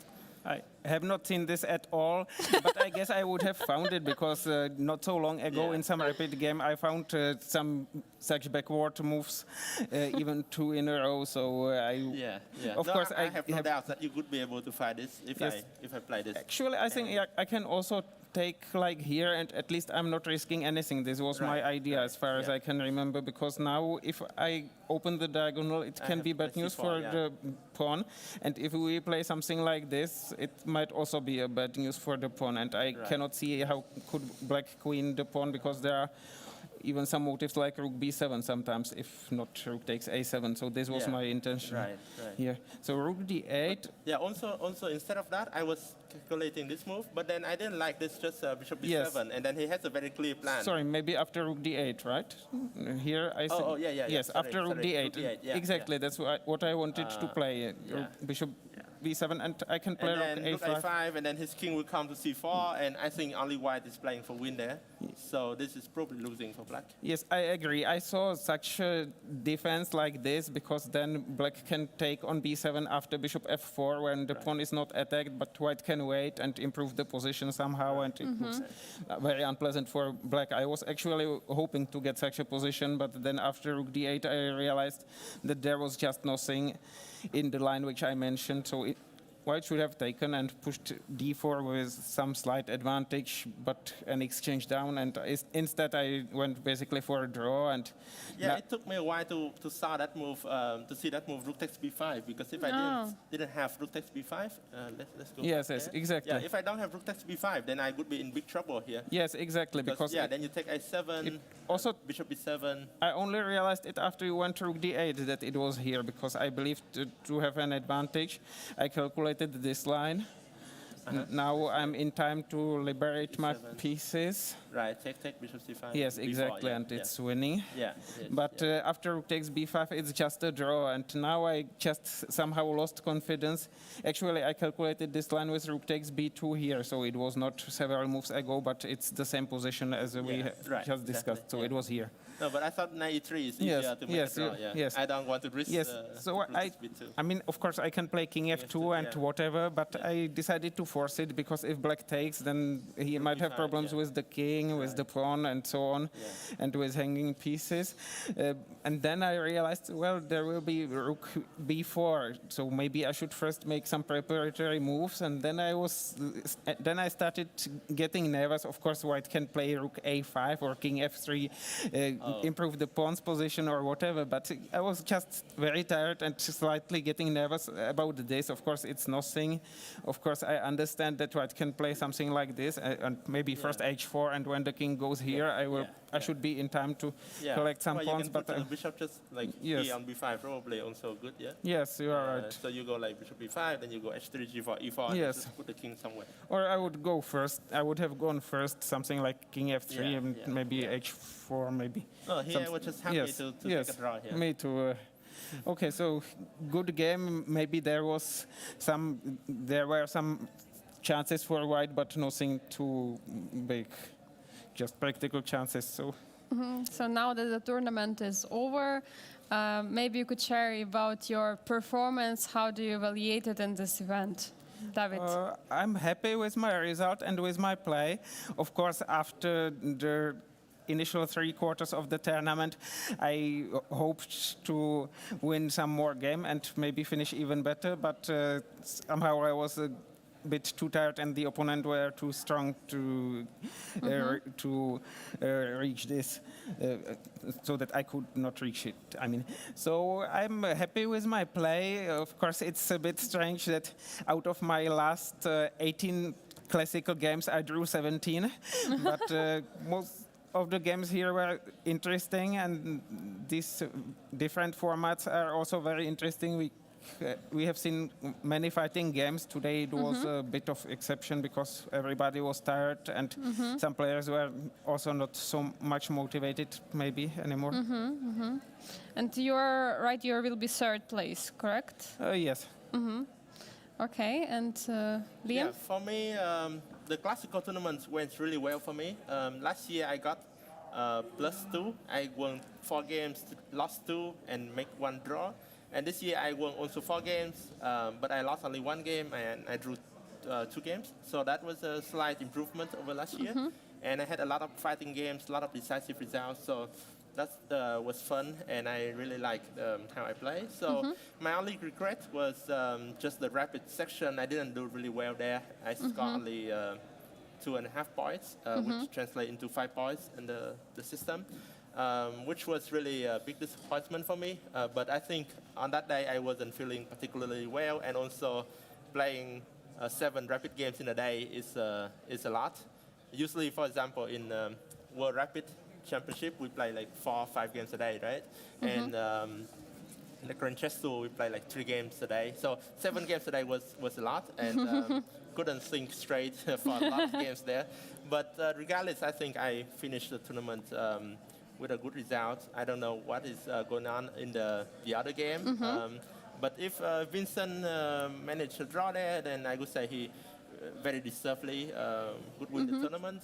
If he doesn't make a draw, then I might have a chance, but we'll see. I mean, either way, I'm happy. So that's why I just put position right here for you. This is the current position of game. Arjun Rigaisi against Vincent Keimer. So maybe you could share your ideas about this position. What are your, what do you think are chances for Vincent to hold this position? I don't know.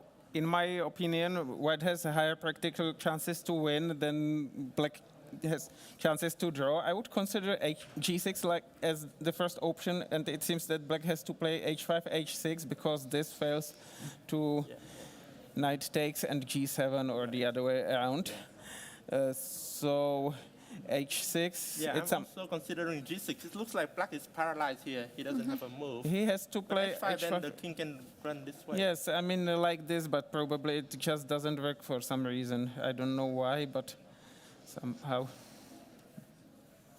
So if take, you wanna F4, right? Yes, and if H5, I take on H5, and White has some time, but I cannot see how to exploit it. If there are some, no, not yet.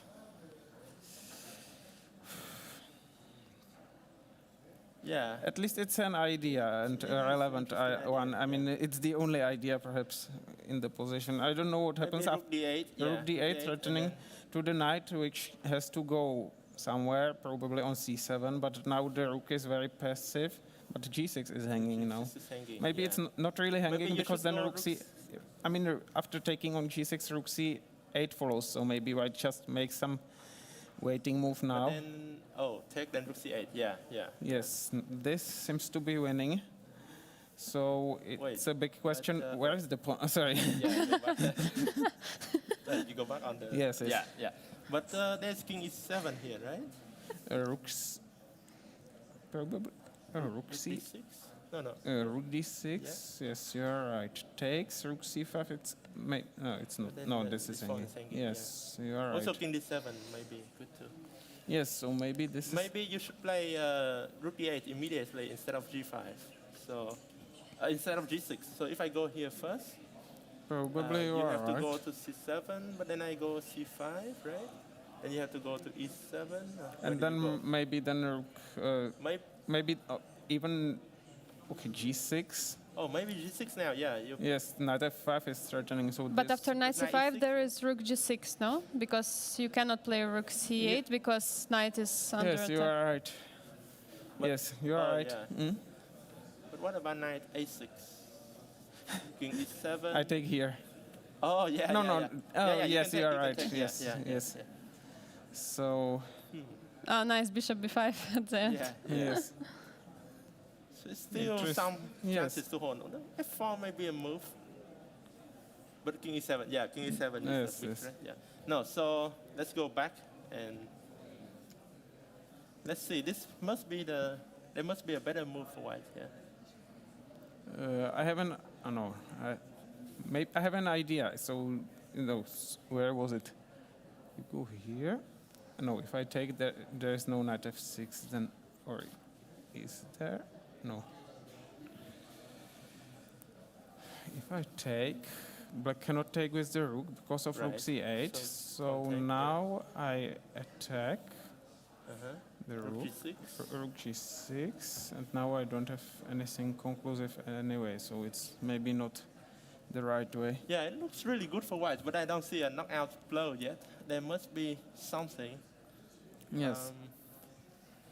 Maybe King D3. This G6 basically looks good, Right. but maybe now there will be something else. But what?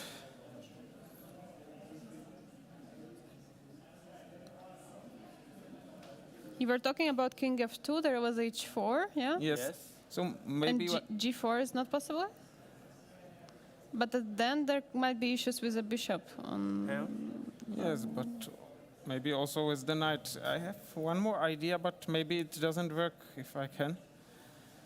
So G6, H5, Yes. and maybe now Rook D8 first, and now some nasty waiting move, maybe even Rook B8. Like, okay, it doesn't help much after Knight D5, but maybe some King F2 now, King E7. King E7, Rook C8, Ah. And then king d7, yeah?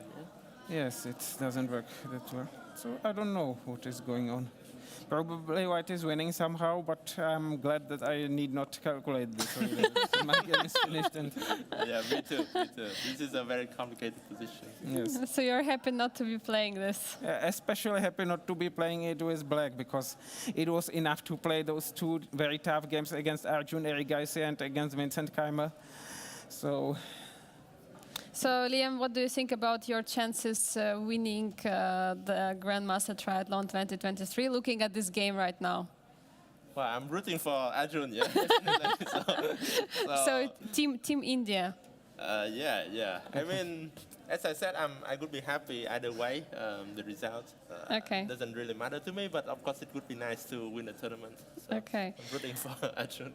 So, in a few days after the tournament, the World Cup is starting. What are your expectations from the World Cup? I hope to win my first match in round 2, and then hope to play well. We will see what happens.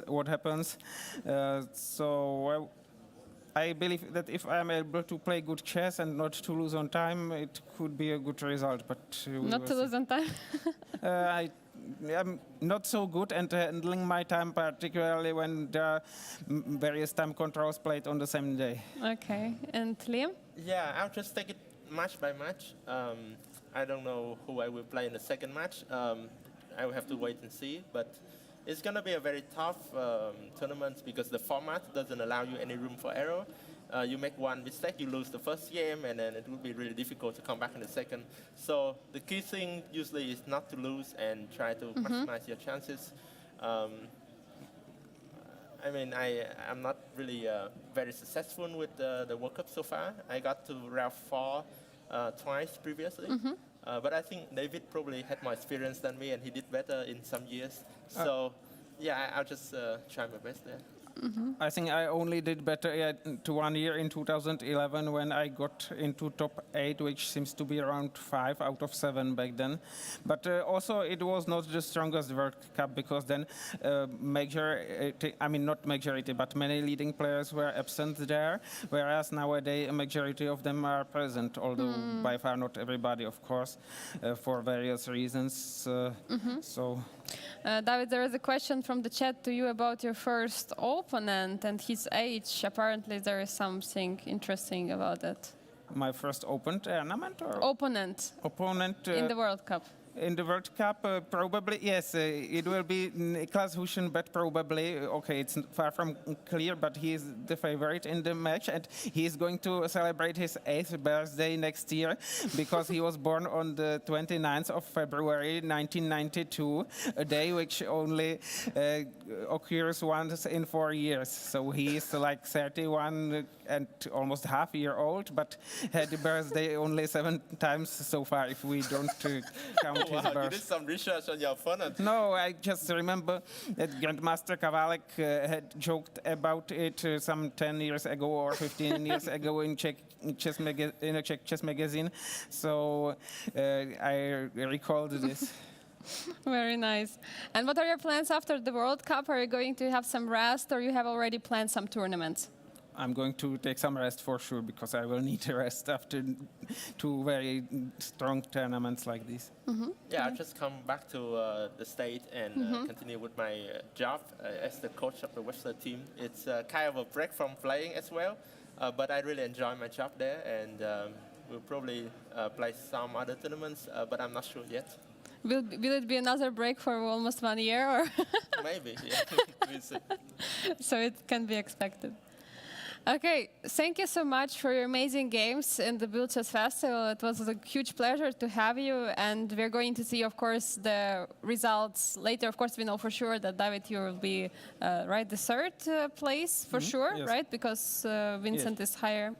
And we are going to see who is going to be a winner. So thank you so much one more time, and hope to see you maybe next year or the next years here in Biel. Yeah, thank you. Thank you for your attention, and have a good day.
So that was a very, very much instructive interview. You know, Angelica, one of my absolute favorite parts of this chess festival is that when we have these very strong grandmasters sharing not only their insights from the games that they played, they also had a look at, for example, like in this occasion on Keimer's game, also they could not figure it out how exactly Eric Geisy is supposed to win the game, although they did agree probably Eric Geisy is going to take down the leader.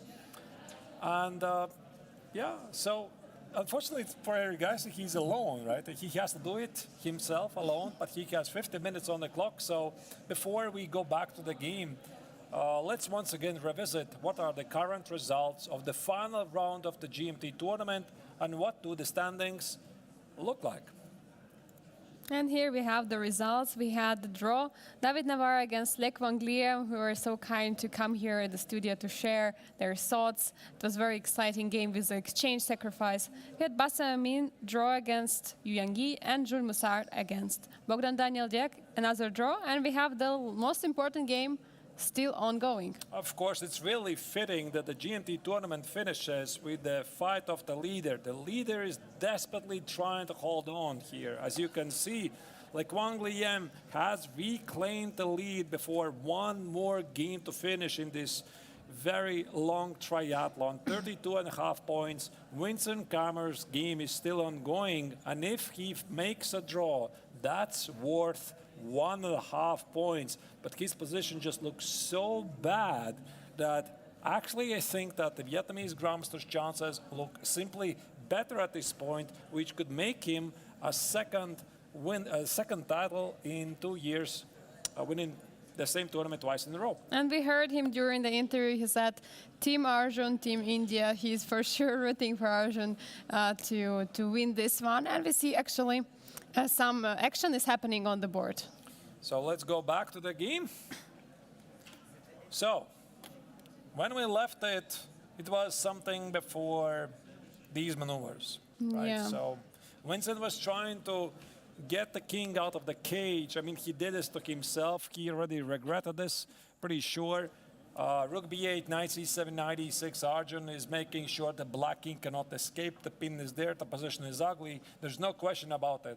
So rook e6, rook c8. Eric Geisy is torturing Keimer here. I mean, it's very, very difficult for black to make these moves. And yet Keimer, of course, is resisting. He's trying to play fast because he knows he's also being pressed on the clock. Because look at it. He has 10 minutes versus 48. Yeah, with 6 moves more to go till move 60. That's for sure a very limited amount of time. And actually, as discussed here by David and Liam, that this h6 was played, g6 and h5 to follow. King f2 was also offered, but after h4, they were actually offering some other moves, because here after g4 there is knight f4, important move. So still, Vincent is trying. Of course, I mean, he has to. There's nothing else happening after this game. It's over. I mean, that's the final game. He has to give everything he can. Maybe we could talk about this moment when Keimer played h6, allowing white to play g6, imprison the king. It's very easy to criticize, but again, I'm not even sure there was a better move for him, right? So perhaps he could have tried to play g6, but again, king g7 is not possible because the bishop on e8 remains pinned, and also it gives white the option to, at some point, to jump knight f6. So that's why this h6, g6 is simply, I mean, he realizes it's bad, but you have to do something. Now the question is, can he win back this pawn? So he's trying to get to that pawn. Looks dead lost to me. Yeah, but how are you winning? That's the question. My gut instinct says, can I play h5? I protect the pawn. Okay, So, but maybe I'm wrong. I'm thinking about knight g5 here. what Oh, about wait, your rook- knight on d6? No, I hallucinated. I thought there's king I thought there's king g8. Yeah, and there's No, a mate. no, I no. hallucinated there's king e7. Not working. So my gut instinct is simply playing wrong.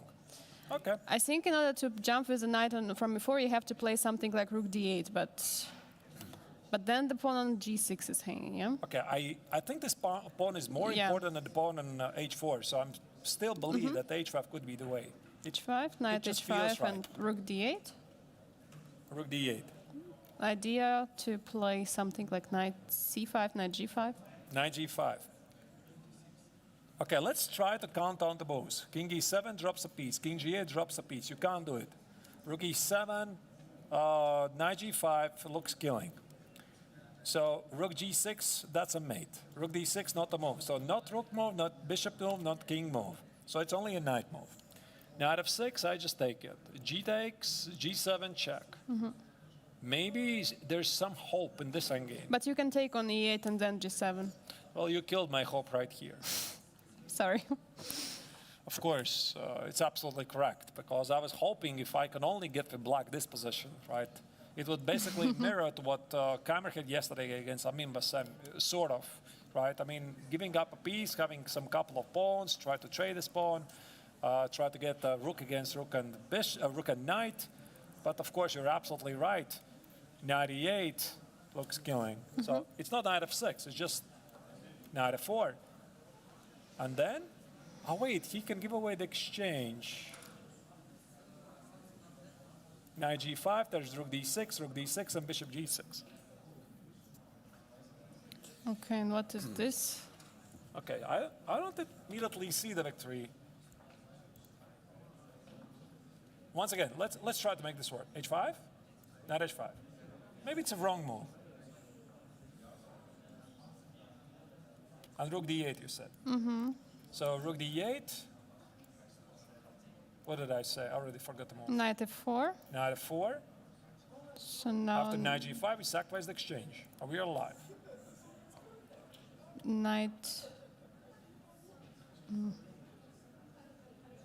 Actually, I don't see anything immediately. Maybe knight f5 is the knight f5 idea. It's also exchange sacrifice. Otherwise, Knight. this will be funny, yeah? Yes.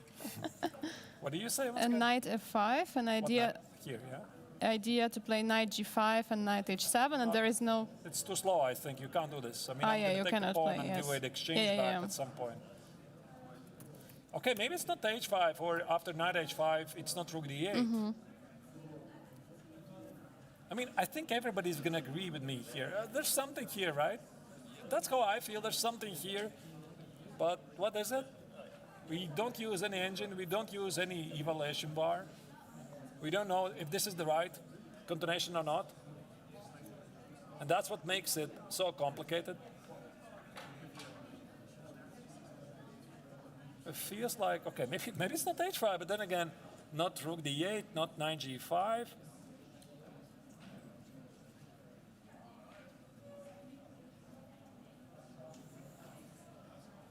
This looks like almost over, but somehow there is always some move for black. I probably am missing something very easy. Okay, maybe not the h5, because after h5, I'm not seeing anything. Maybe here rook d8, but But no, I mean, my instinct is that this pawn is very important. I need this yeah. pawn. But how do you protect it? There is only h5 you can protect with h5.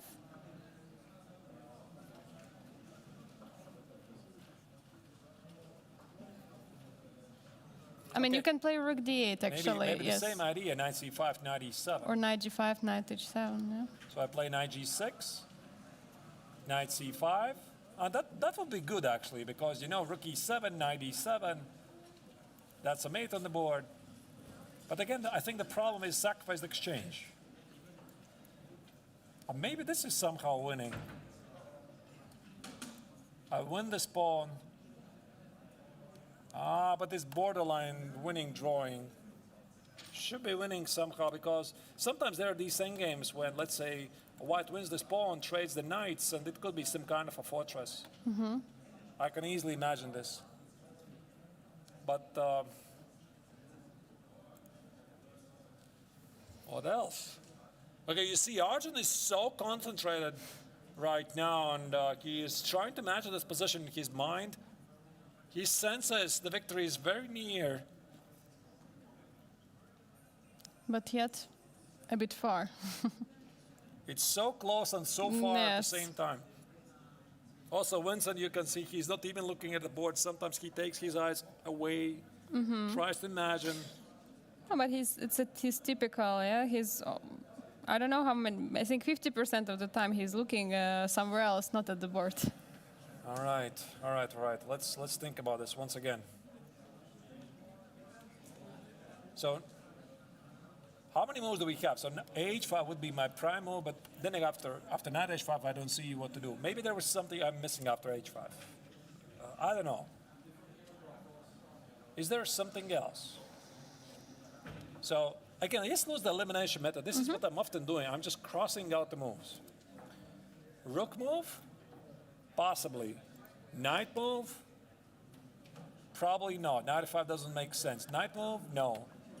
King move, makes no sense. King e3, king g3, I think black just takes on g6. So it could be a rook move, but then again, where? I mean, the only rook move which makes sense is rook d8, right? Protecting the knight. But then pawn is hanging on g6. Maybe here's something. But again, maybe that's the best what can do. This knight c5. And although there's also, rook f6 is not the move, of course, rook e7, so take, here. Rook e6. Maybe indeed rook e6. No, wait, probably knight e3. Here. Here. Okay, let's say something like this. Is that the win?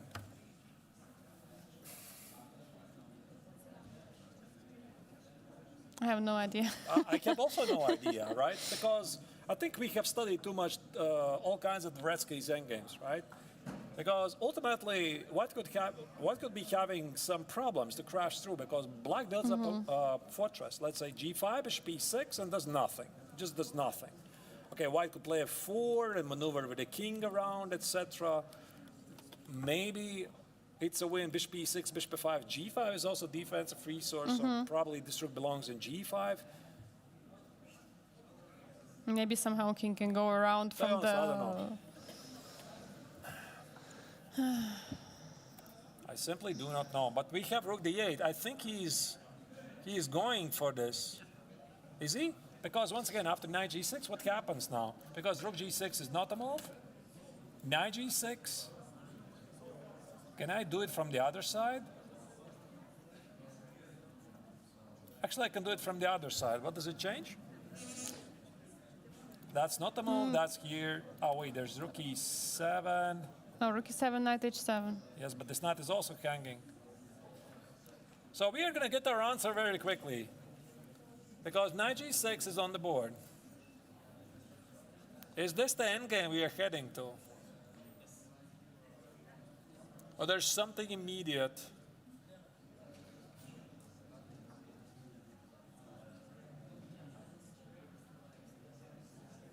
Once again, we're looking at knight c5. Knight c5, rook d6, knight h4, and some sword fight, either knight e3 or rook e6. I'm not sure what's the right order of the moves.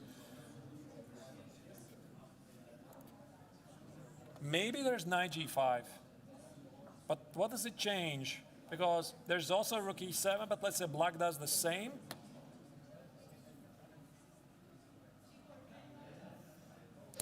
The problem, I think, that then you cannot attack the pawn with the knight. You know, with knight on c5, you could play knight d3, attack the pawn on e5, but... Whoa. Okay. King g3. So Arjun is saying that I don't need to rush. You still have problem on e8. I guess he says that his threat remains still there, and he just keeps this pawn alive. Because you cannot play with the king, you don't have any move. With the king, you cannot play. Okay, with knight, you can only jump, basically. Rook e7 makes no sense. So there is only knight f4. No, it's also a rook. No, I mean, rook e7 is a move, but yeah, but makes no sense, right? That move. Okay, knight e7 makes no sense. Knight h8 is also a move. It's a sad move, but. Okay, I guess this loses instantly. Somehow. There is knight f5. I mean, h5. Oh, h5. Black is completely paralyzed. Just no moves physically at all. Oh my goodness. Knight f7, knight f7. Yeah, that's over. So, okay, not knight h8, not knight e7. Okay, what do you say, knight f4? Knight f4, yeah. Knight c5 is rook g6, and but maybe that check is nothing. Maybe just king g4. Oh, you want to King continue g4, to- king f5. King g. Yeah, it makes sense, of course. Why not? Why not? Knight f4 is on the board.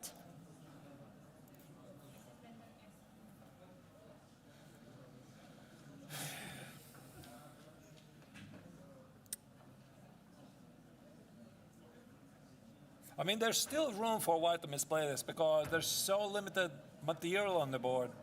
Obviously, the spin is the reason why probably white is winning. Okay, let's try to choose between these two moves. Let's start with knight g5. I'm attacking the rook.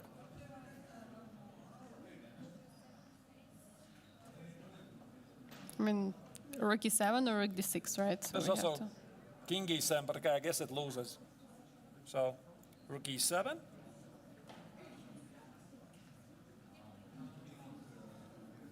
Knight f5. If rook moves, there is knight h7. King And f7. oh wait, okay. Yeah, it doesn't work. See, not so simple.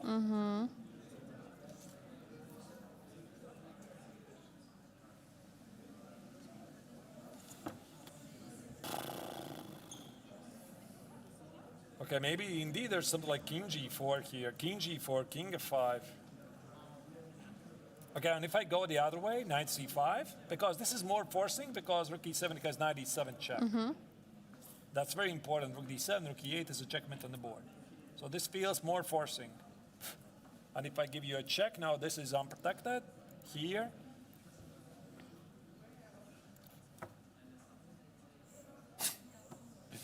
And black is alive. I think we have a move. Yeah? King g4. He went for my move. Yeah, because you cannot spoil the position by bringing the king, right? I mean, you can actually get checkmated, but you have to be No, careful. you, Probably not here. no checkmate. No checkmate, yeah? I mean, black is literally paralyzed. Because when kings reach f5, like then knight cannot jump, rook cannot move, nothing. Okay, here we go again. Eliminate all the moves. Rook e7 is a move. King e7 is not a move. That doesn't look right. King goes here, go back. There should be something. Knight move.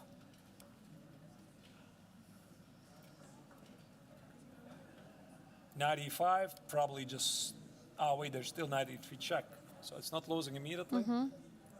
Knight e5 is a move. King f5. Attack the rook. Rook e7. I mean, isn't trade on e8 just... I don't know, maybe it's not. You won a pawn, but not the game.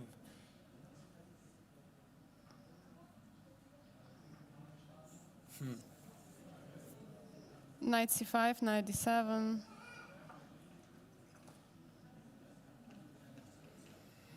I mean, there's such a cluster of pieces here. Everything looks the same. That's why it's so difficult to understand. But first, it's Keimer who needs to make a decision. He has 5 minutes and 3 moves to make. So in 5 minutes, he has to make 3 very difficult moves. I feel so bad for him, but Even 4, yeah? Because now it's moving over 57, so it's... my apologies. Yeah, 4 moves. 4 moves for black. And 5 minutes on the clock in a terrible position, which might be simply losing. So Keimer here needs a miracle.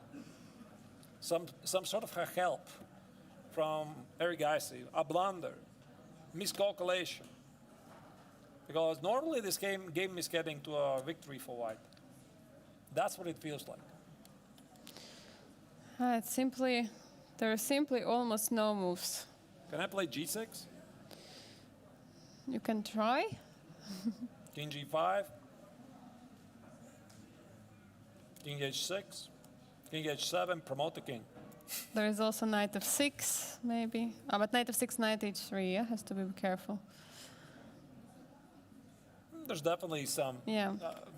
King h6, knight g5, knight h7 ideas. This bishop in the end, I think, will be lost, and black will have to give away the exchange on h7, most likely.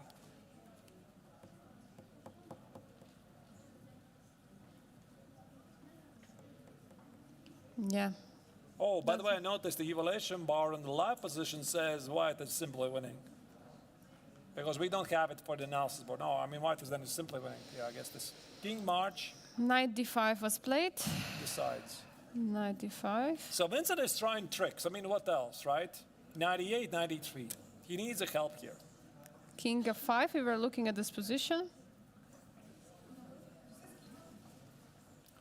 King f5. You can't move the rook.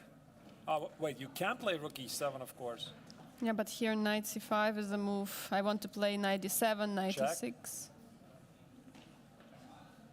King e4 and knight d7, no? Just crushing. That's right.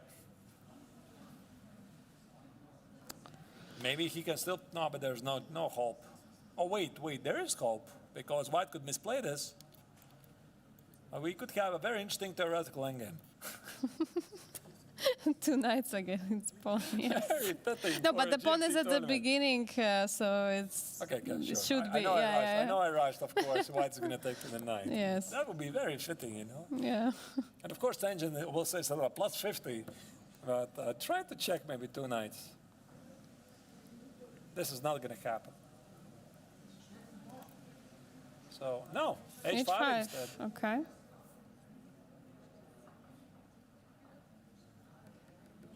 I guess knight f6 is out of the question. Yeah, we already looked at something.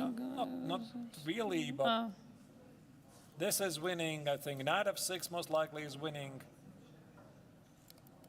your 98 h7 idea. So, no help. No help from Arjun. 3 minutes on the clock. Nah, this is over. And actually, I think we have like Vincent has pretty bad score in classical chess against Arjun, right? I'm not sure that really matters, because unless you are a client of somebody's losing every single game and there's nothing you can do, I think everybody has it. We discussed Of it the course, other day. yeah. Right? I also I am a client of some people.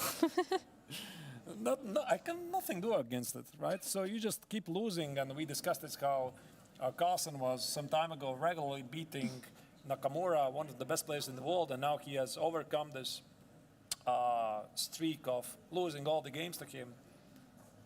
But losing a couple of games to a certain player doesn't mean that you're going to do it all the time. Yeah, for sure. But for example, Arjun hasn't won a single game in classical portion here in Grandmaster Triathlon, but the last game, he just wants to take the crown away from Vincent.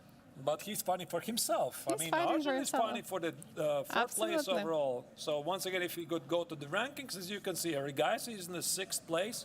If he wins, he overtakes Yu Yanyi, right? So more prize money for him, finishing the tournament with a better mood, with better prospects, go to the FIDE World Cup, which starts, is it already this week or the next week? I I think think it's actually technically this week. this weekend. In Azerbaijan. So he's thinking about himself. Oh, and rook c8 was played. Wait. h5, knight c7, rook c8, and knight d5. All right. So maybe now king f5, but now king f5, knight f4. I mean, imagine this scenario. Imagine this scenario, Angelica. White plays king f5, rook e7. It doesn't work. I thought there's a mate. Wait, let me try to do this. Rook d6. I missed something. Yeah. Okay. That's the 6th hour of commentating. Yeah. Yeah. But the point is, how do I do this? E4, F4, 93. There you go. I tried to make it work, really, but I mean, there needs to be some support from the opponent. Yeah, for sure. All right. All right. Okay. The knight on d6 is ganking. Here.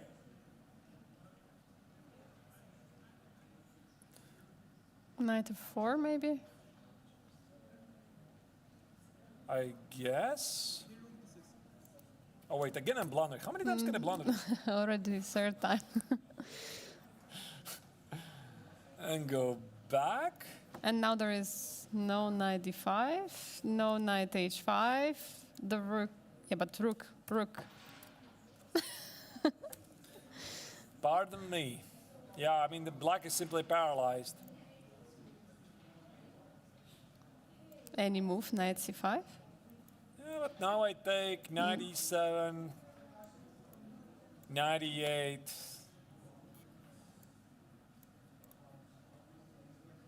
And then Checkmate. All right. All right. So Arjun is not going to waste time. He plays king g5. It's his 60th move, so we are waiting for Vincent to play last move to gain 15 minutes.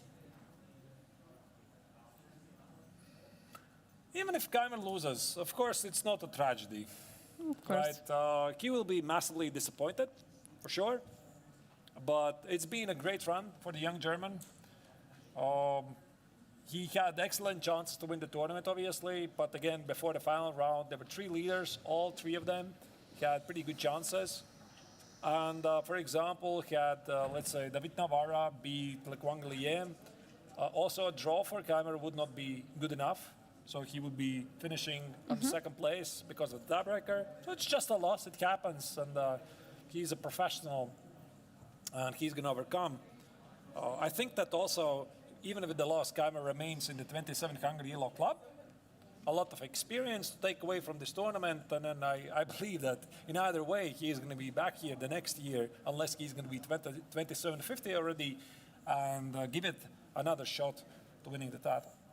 Absolutely, and let's not forget that last year he was participating here. He didn't have such a great time. He won Chess 960 tournament, but then it didn't go really well for him. And if I'm not mistaken, he was even the last in the field. So that is a huge, huge improvement for a young German. That's right. 1 minute for Keimer to make a move. Rook e7 is played. He is running out of physical moves. So the players have reached the next time control.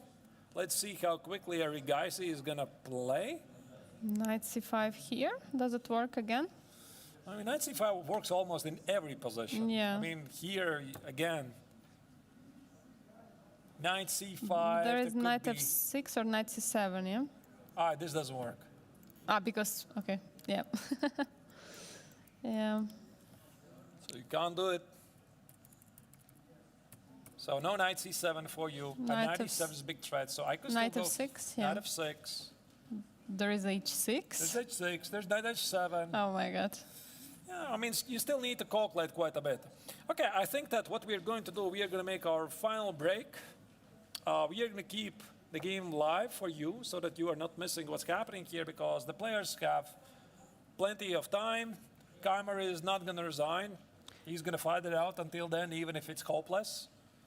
For Arigaisi, 47 minutes, I think he already has learned the lesson the hard way, because he had this game against David Navarra where he spoiled his victory, and then he regretted it later. I mean, if he didn't get the lesson out of that, then I don't know. I mean, it rarely happens to him, blowing away certain victories. So we are going to make a break, and there's one more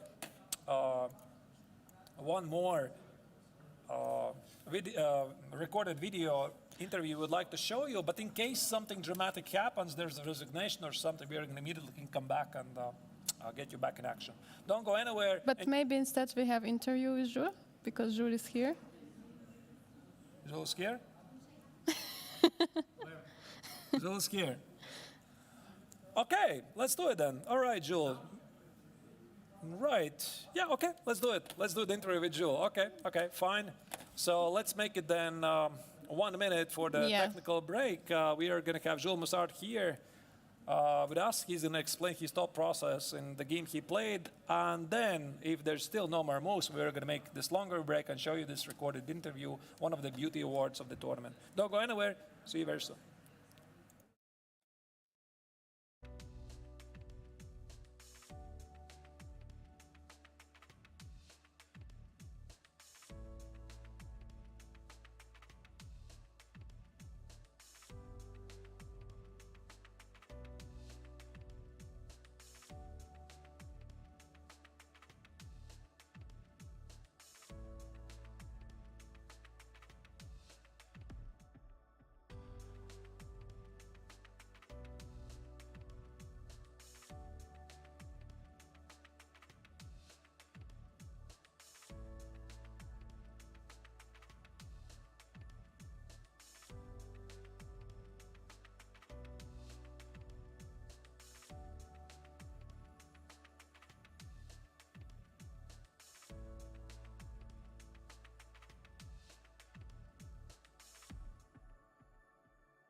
And we are having with us Jules Moussard, who has scored 100% in this tournament, in the classical portion, 100% of draws. Congratulations. Thank you. Okay, this game you also had some chances. Maybe you could share us. Yeah, but okay, so I checked with the engine. Of course, I had time to come back home, so I realized that, okay, whatever. I'm not going to take too long because I think people want to see the finish of the tournament, but here I played this move a5, which is a big mistake because of queen e1. And I just want to push f4 and attack the king, and it's almost, it is very bad for black. And here he played f5 just to, try to get some counterplay, because after bishop h3, I think he just missed that I can go rook g1. Because it looks weird to go rook g1, but in fact I want g4 and to trap the bishop. And if he comes back somewhere here, then no, not here, but yes, here, then F4, then I go f4, f5 if needed. I can also take sometimes on a5 if the pawn can be weak. I have queen c3 as well to target the knight and the pawn, so it's very bad. So we tried f5, but after f5, here I played queen c3. It's just based on a misjudgment of the position after queen d4, because if I took more time, I will realize that after queen d4, I first wanted to go knight f3, takes here. And I thought I'm winning the bishop or the rook. I only consider pawn takes, and here I was thinking, okay, I can take first or just take here. I was trying to figure out if this is enough counterplay for him, but it's not. So I was happy with queen c3, and then I realized that maybe after knight g5, he doesn't have to give up the bishop. He can just move the bishop somewhere. I will take the exchange, and I didn't think I was better, and the computer said that it's almost equal here, because the knight will come to a4, maybe c3, and it will, like, let's say, I go here, some move like knight a4, the knight will come to c3, will take both the b line and the d line for my rooks, so it's not that much better for me, so I just decided to liquidate into a equal endgame here, and I played this g4, but he was precise and took. My last chance was if maybe he wanted to play f4, then I get knight f5 here, rook e1, let's say rook e8, d4. he will take, I take, and my king will come to f3, f4 is weak. But after this, I mean, I'm still a bit better if I play with some move like maybe rook e3 or rook g3. But okay, whatever. And I have to make, this perfect 100% score. So I just took the draw. So how are you satisfied with your performance? You had many chances in games in classical portion. Yeah, I had so many chances, and usually I don't make so many draws. Like I always fight till the end, so I either lose or win. Sometimes draw, of course, but here I'm very surprised that it's the first time actually that I make all Really? draws. Yes. How come you're so solid this I'm not time? trying to be solid even. I'm just playing the games, and I'm missing some wins. Like even in this game, yeah. Like here, Yeah. I mean, on the previous move, I had some very good chances against my friend Bassem. I had some very good chances as well. So yeah, even with black, I was pushing, but yeah. And overall, the event, so like the blitz portion, the rapid chess 960, how do you feel yourself after playing all of it? Are you satisfied with your play? No, not really. I feel like I could have done much better, but maybe I was a bit nervous at first. It's my first, let's say, it's not the strongest tournament, but it's very strong, and maybe I was not well prepared, especially for the blitz. I feel like I didn't, in blitz sometimes you need to practice blitz or just play some games or have some special openings. I didn't prepare anything of that, so maybe for the next event. So you're going to play in World Cup in the round 1. When is it actually starting? So for me, I'm the only player here who has to play the first round. So it starts on the, I think, 29 or 30 of this month. So in a couple of days. Yeah. So I'm going back to Paris tomorrow and then to Baku after tomorrow. Are you ready? Yeah. No, this event is very good to train for the World Cup because we play rapid, we play blitz, we play classical, and we are maybe also going to play, many time controls in the World Cup. So it's good practice, yeah. What are your expectations from World Cup, if you have any? So I want to win for the first round against my dear opponent, and then I am already a tough second round. And if I go through, I have Wesley, so I'm, it's probably one of the strongest in this format because it's very hard to beat, but I will try my best, of course. So what are your plans after the World Cup? Will you take some time to rest, or you have some events planned? No, there is the French Championship. Oh. It's also like the same format. It's just like elimination bracket, and so it's good practice. Also, the World Cup is good practice for the. I'm training each event. I'm training for the next one. So basically, the Biel Chess Festival is not really preparation for World Cup, but indirectly the preparation for the French Championship. Yeah. And indirectly, you see. The French Championship is training for maybe the next World Cup, Yeah. Who knows? For sure. We thank you so much for the nice games in this tournament, even though you had all draws in the classical portions. Those were not boring draws. Those always was some action. Thank you so much. No, there was only one boring draw maybe against David. All the other games were, we tried to fight. So thank you so much, and wish you maybe great success in the World Cup and the French Championship, and maybe see you next year here. Who knows? Yes, who knows? Thank you.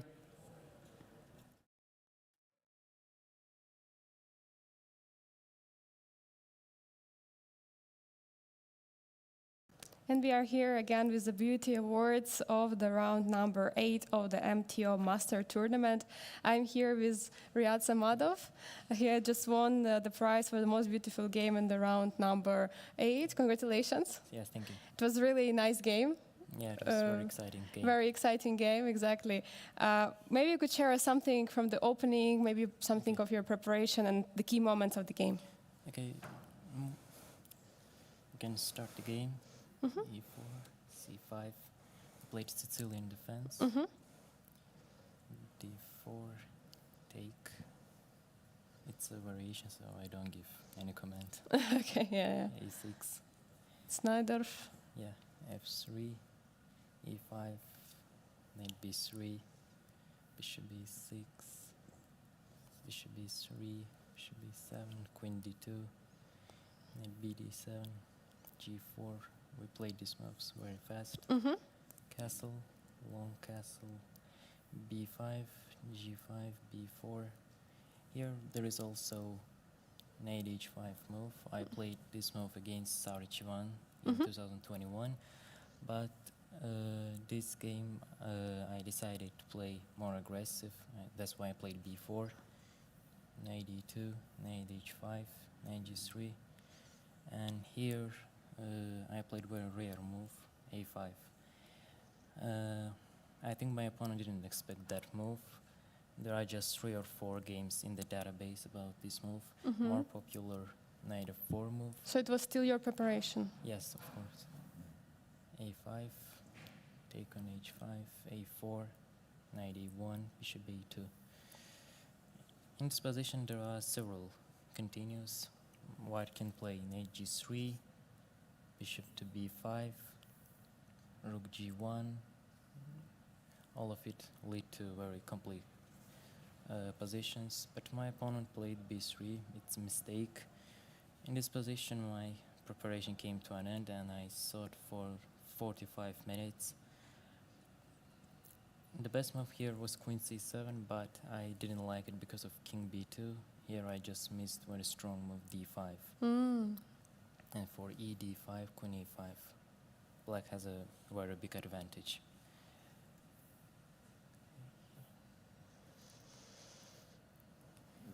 I played a b3. Still good, yeah? Yeah, it's still good for black. Rook c8, bishop c4. It was the only move because king b2 is bad because of queen e5. Bishop c4. And here I sacrificed my rook c4. I think it's the best move of the game. Yes, very beautiful. Take on c4 and queen e5. It's a mistake. Here I should play queen a8. It was much better. Queen a5, knight c2, rook b8. And here my opponent could play very strong move knight f6. After that I'm just bad. I should try to escape somehow. But he missed it. He played a very bad move, queen b5. Queen a4 is the best move. I sought also for queen a6, but this move is bad. After king b2, bishop c4, white can play rook a1. And I can't take the queen because I lose my queen. And here I'm just losing.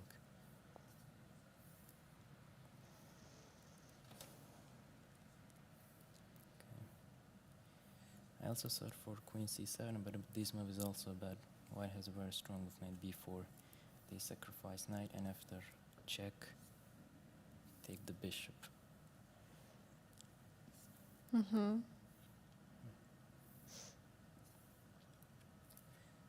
So queen a4 was the best. King b2. It's also a mistake. After queen b3, king c1, rook c8, I could win easily, but You decided to win not I decided long. You decided to play longer. Yeah. I played rook c3, I just missed rook d3. After bishop c4, rook a1. Anyway, black has the advantage, but it's harder to win this game. It will take a long time. Yeah. But my opponent didn't see that. He played rook a1. After this, white losing immediately. Queen b3, king c1, rook c4.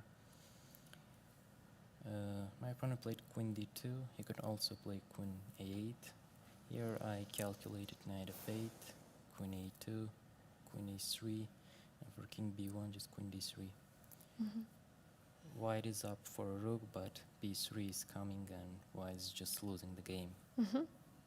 No way to stop it. Yes. And that's why my opponent played queen d2. Oh, sorry. There were several moves. I could also play rook c2, for example, queen c2, queen e3. But I decided the best way is just queen a4 and preparing e3. And here my opponent probably used his last chance, queen b2. Maybe he hoped that I wouldn't see the next move, rook c2. After this move, queen c2, queen a3, mate, while he's losing. Okay, very nice game. Beautiful sacrifice with the rook on c4. I think was the key move, even though both sides made a mistakes. I mean, of course, like, understandable, it's a game. Tell us, how many points do you have right now? 5.5. 5.5. It's very good result so far. You're playing today against one of the top players, right? Yes, if I'm not against mistaken. Grandmaster, Vietnam Grandmaster number He's 2. number 2 in the Yes. tournament. Okay, so we wish you good luck for today's game. Thank Not going to take any more time for you from the interview. Thank you so much. This is a present for you from Biel Chess Festival for the most beautiful game. Thank you. Thank you, good luck.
Just one more game is left in the GMT tournament of 2023 edition here in Biel.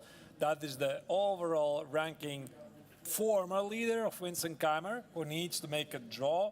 And it's turning out to be an epic struggle because odds are against the German right now. His position is so terrible, but he is finding some practical resources as far as I can see in the game, and it's still not over. It's still not over. The most important game is on right now. Can Vincent do it? Can Vincent hold it? He's trying. He's using all the resources right now to hold it to the draw, to keep his title, not to keep his title, but to keep his leadership and become the 2023 Grandmaster Triathlon champion. But is he going to keep it? All right, the first question, why is he doing this? Why is he playing e4? The idea is to give rook e5 check. Activate the rook, sometimes in some lines attack the king, maybe snatch the pawn on h5. So, what choices are you guys he has here? First, obvious, of course, take the pawn. With what? He can do it with this pawn, this knight, or this knight. But I think he played knight c5 in the first place with the idea to play knight d7 check. And that's what he's trying to work out right now. Because rook d7 is a mate on the board. You can't do it. So that means black is going to play king g8. Now, I guess rook takes on e8 is out of the question, because this gives black some very decent chances to give away the knight for the pawn on h5 and reach a very interesting theoretical endgame, which might be drawn. But I'm not sure even that white is catching the pawn. Yeah? That's a different question, right? I'm just even saying that probably that's why it's not going to happen. So knight x on e8 could be the move, but then again, there's all kinds of tricks you need to be aware of. For example, knight f6, knight e6 check. So let's say after knight e8, black takes on f3, and do you have a win here? This looks pretty forcing line. Once again, how did it start? Knight e7 check, here, knight e8. That's the most forcing line I can see here. So take it. Do you have a mate? The problem with king g6, there is knight f4 check, so knight f6 has to be tested. King g6 is knight f4. Yeah, so knight f6 has to be tested. Yeah? Knight e6 is also a move. Check. Here. At least I don't see immediate mate. Check. Here. There's no mate.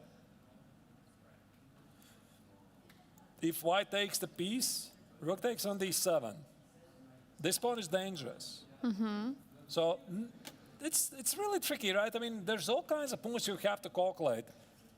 And maybe there's a mate right here, but I'm not seeing it, Angelica. So let's try knight d6 now, yeah? Yeah, I mean, I would definitely pay a bit more attention to this position because it's the most forcing one, Yes, right? yes. And I would definitely, if I was Arjun here, I would spend here 5, 6, 10 minutes, I don't know, just try to calculate until then, because if this works, it's immediately victory. Maybe there is a win, but if you ask me, where is it? I don't see. You know why do I think this might be a win? Because, I mean, this is still 2 moves away. Yes, but what about knight d6, and there is only one move, right? King h7, and there is knight f8. Isn't it just... Oh, wait, that's just a mate, no? Yeah, You're right. wait. Well, actually, that's pretty simple. Wait, What once again. what did we miss? Check. Here, takes. So if takes, knight e6, The only move. only move, you got it. The only move. There's no escape. That's a mate on the board. You're absolutely right. Okay, what other choice does white and black have here? Once again, I take on e8. There's no check. Okay, maybe king of 7. Okay, that's... The alternative is getting mated, really. And f takes is just winning. Wait, is it though winning? No, it's winning. I think f takes. Rook e8 takes.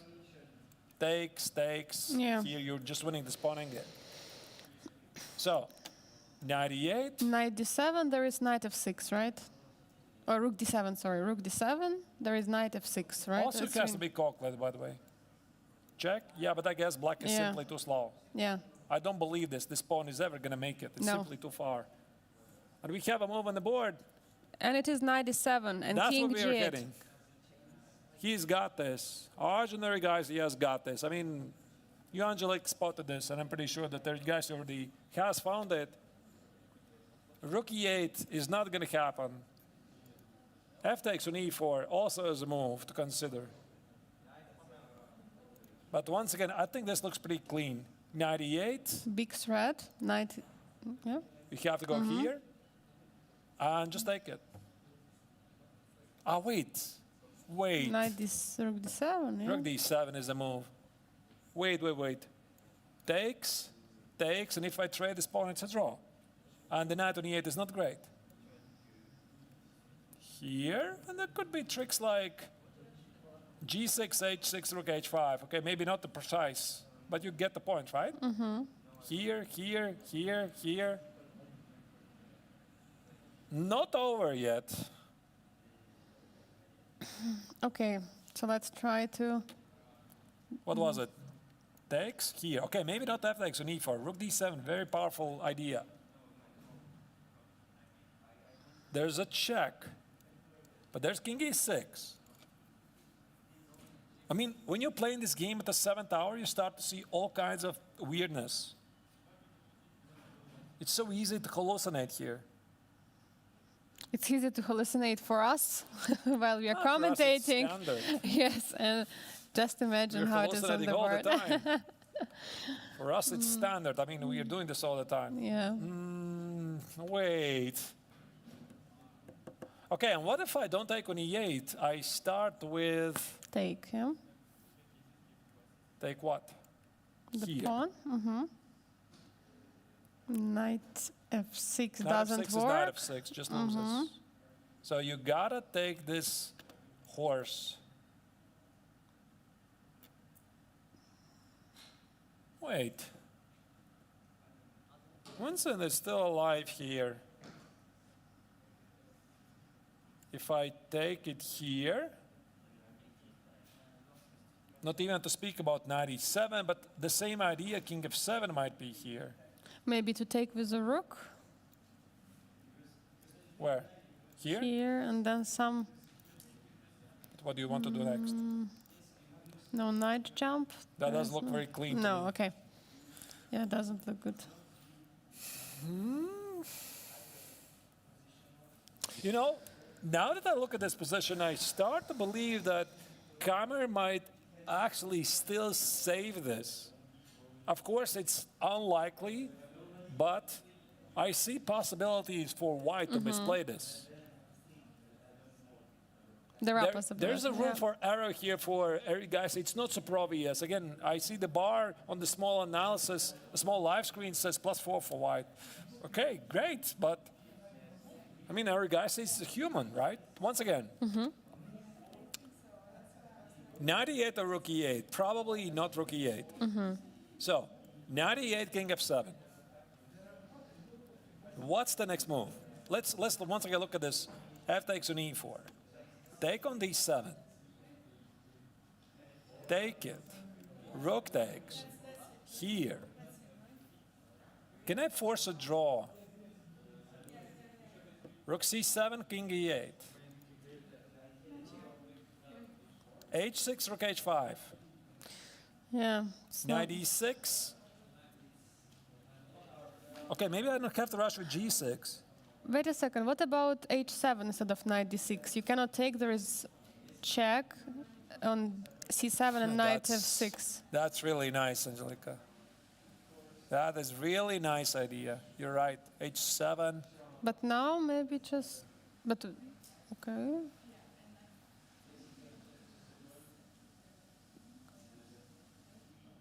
No, I think it's just wins now because, yeah, but the point is now rook h1 is simply check. And if you take it, I promote. Yeah. That's really nice. That's fine. But then again, I mean, after 98, king f7, f takes, here, here. Who said that black has to play g6? Of course. I mean, I can give you checks. The knight on e8 is out of the game. So I could give you a check here. I And then can try attack it. attack the pawn. Yeah. That's the point, right? That's what it makes so complex. I mean, White has an extra piece, but it's... I can imagine, indeed, Keimer holding this. Now, that will be one of the most incredible comebacks in the history of Biel chess, if this indeed happens. I think maybe indeed you're right. Maybe fe should be considered as the first move, not taking that bishop, but f takes e4. And if I take here? Because then we can go to this endgame, but I think it's a better... So here, But I think Specifically, how do you play it? knight e8 now. Knight e8, king f7. What's the difference? There is no difference. What's the difference? I'm giving you away the piece. Okay. Still no alive. difference. Keimer is still alive in this game, and that's why every guy says he's not rushing. Because he's not sure. Maybe Keimer already sees where's the loss, but he has found incredibly good practical chance. I mean, that's an incredible skill, right? To hold on this terrible position for so long, find all these ideas, which maybe are not supported by engines, but from a human perspective, I mean, you gotta applaud the young German for keeping sure. the game going.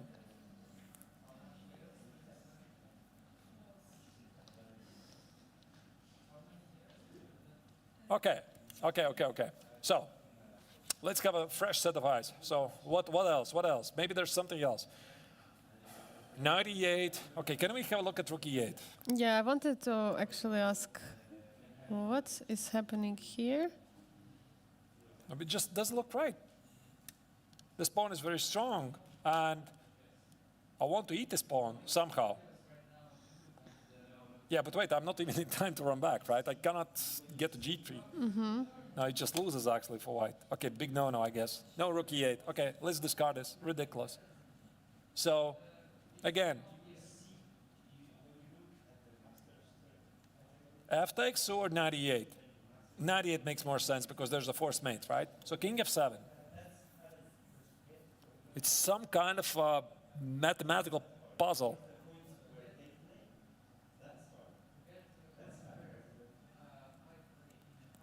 Unbelievable. I don't think I've seen something like this ever.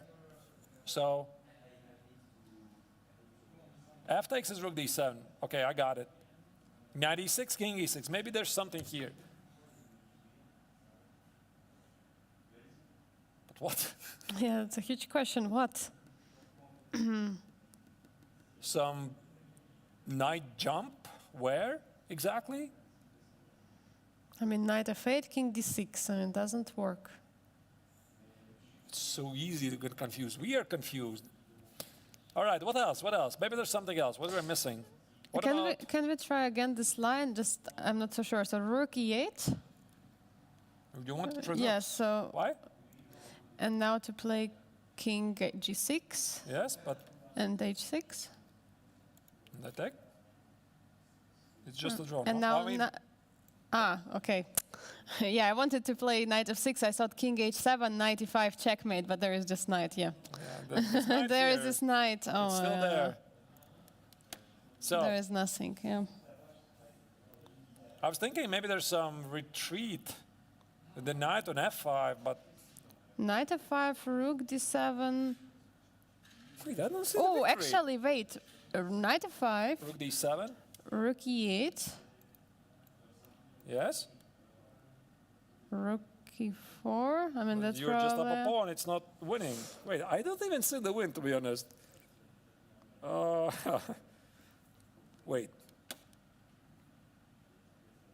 If I'm confused, Arjun is definitely also confused.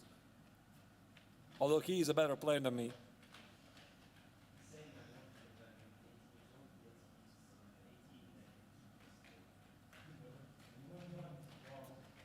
I think we're talking in circles. I'm missing a key move here.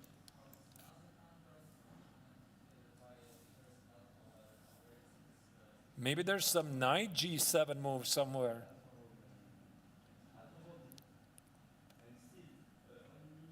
Like here. And the point is, if you take, there's h6. And this pawn not wants it. So if you go here, there's some knight effect. Maybe that's the idea. But, Wow. I mean, you... But okay, so after knight g7, the question is, what is the move of black? Is it surely has to be king g7, yeah? That's the point. I mean, I can still connect on f3, and nothing really changes, you know?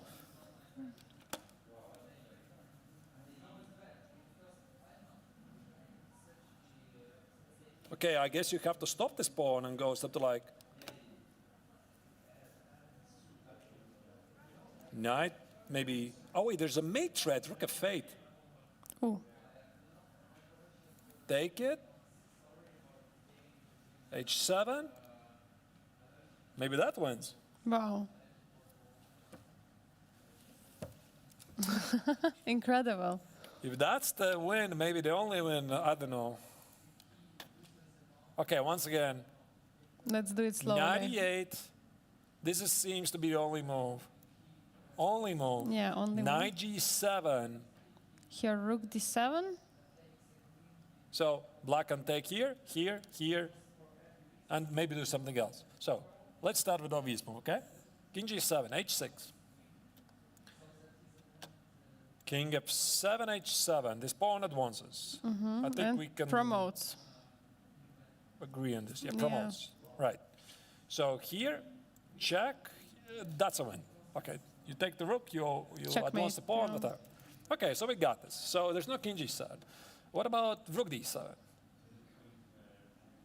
This is something we haven't even looked at, to Yes. be honest. You know, okay, what about e takes on f3? There's h6 with rook f8 checkmate. So you got to eliminate this knight, and now h7 wins. Okay, so finally we are going to rook d7 move. But f takes on e4 is played. F takes on e4 is played, so offering black to play rook d7. Immediately played by Vincent.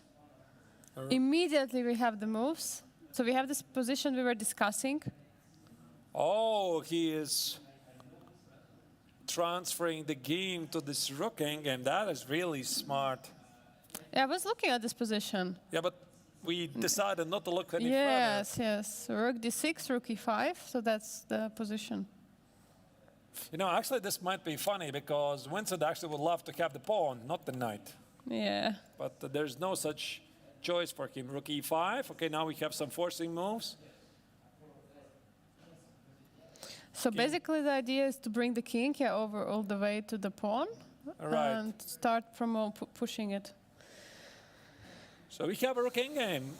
It appears that Ervigaisi has made the right call, but he was having major difficulties by doing this.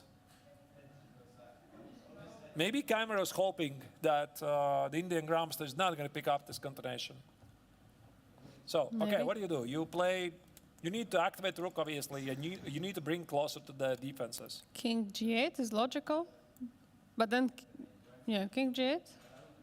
King g8, king f7, also maybe try to activate the rook, bring it somewhere, not on e1 obviously, but behind the pawn. This is the worst place you can position the rook.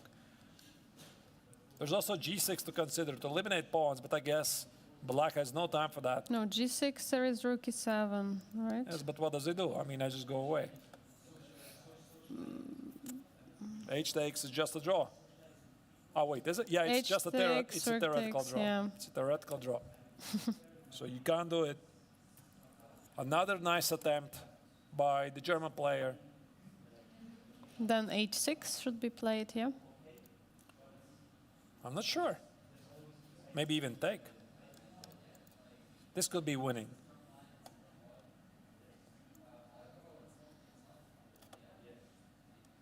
Although it's going to be very, very close. Because, for example, if white is inaccurate and play something like this, you can easily get a draw.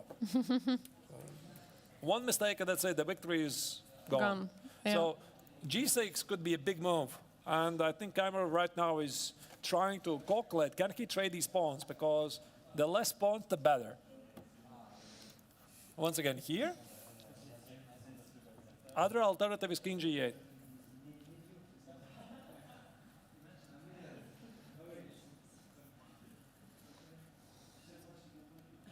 I guess you take. H6, of course, is alternative. Pretty serious alternative. Maybe H6 is the way to go. Because I think after h6 there is some kind of... I can just, wait, king is. but now, yeah, king is coming. So I think that Zugzwang here. I'm not sure. It makes sense, of course, play h6. But also it makes sense to play h6 and g6. You just has to be very Yeah. precisely calculated. So let's bring the king to the. So king e4 is the only move. It's already, I think, a Yes. draw. Is it a draw though? King if. Ah, no. That should- yeah. Don't wait. I mean, again, there's a lot of tricks. No, you're right. I think h6 is the move.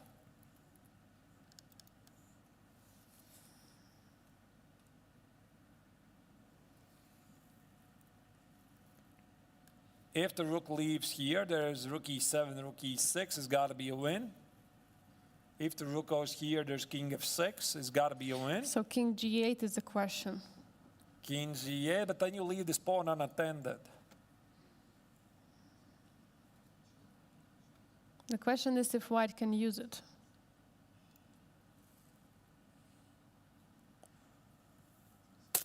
That's Maybe a the idea king f4 and now rook e7, king e5, and that claim that this pawn is much Are you closer. sure it's winning? Okay, engine is gonna tell you it's like plus 50 or whatever. But let's say here.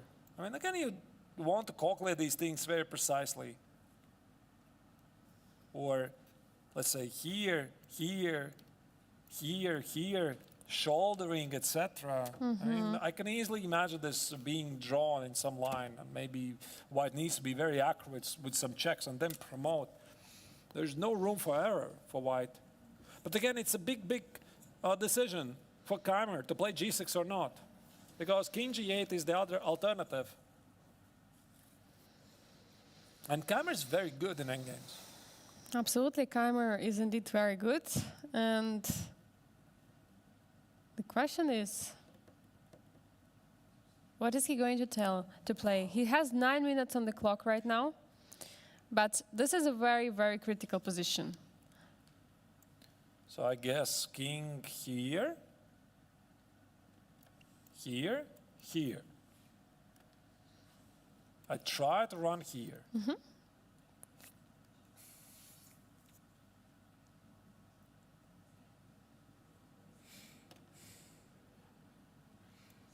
Despite its simplicity, this is a very complex endgame. I mean, for engines, it's always easy. And that's why, dear viewers, I would advise you not to look at the engine too much. Try to picture yourself from both players' perspective. They're obviously having no access to engine. They don't see the bar. They don't know how winning it is. I think Eric Geisy, he has a good feeling it might be winning, but he simply did not see anything else. So he goes here, he prays that this is winning. King g8 is played by Keimer. Okay, and now? I guess he didn't like g6, maybe at the intuitive level. g6, h6, he... I mean, sometimes you just guess, really. Okay, I feel it's dangerous. I have no time for g6, that's why. Okay, fine. I would love to trade these pawns, but, you know, I gotta get the king closer. So now white should bring the king, right? King f. You need King it. f5. I mean, this pawn is going nowhere alone. Oh, wait, there's rook f5 also. Maybe it's more precise, yeah? Rook f5 looks very annoying. But then again, I get to activate the rook somehow. Actually, rook f5 looks very strong. Here, King f4. here. g6, there is always rook g5. That's a problem. I think also h6 and king e5 looks very close to win.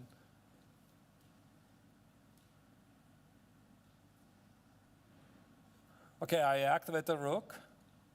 King e5. Now that's a win. That's a win. I mean, this king is imprisoned, and we are just building a bridge.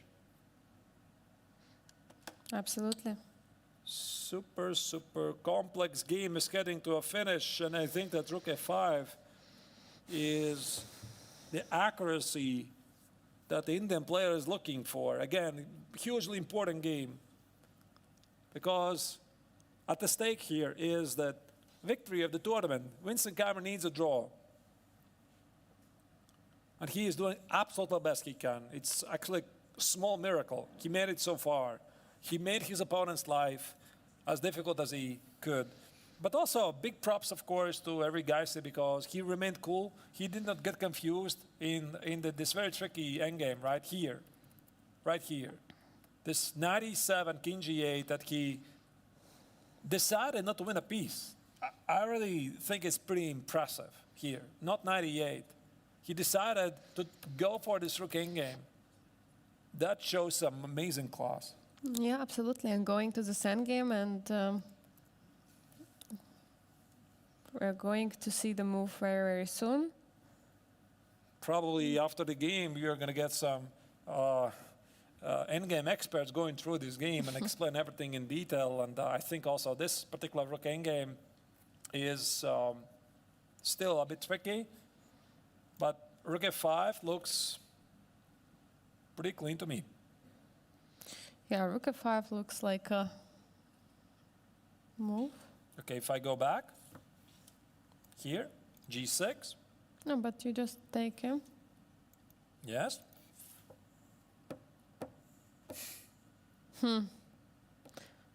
King e4.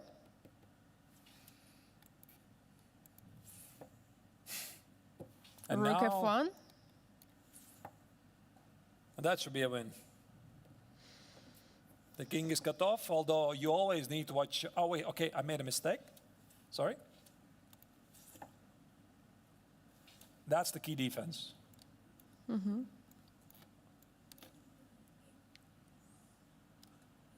I've seen more easier endgames drawing like this.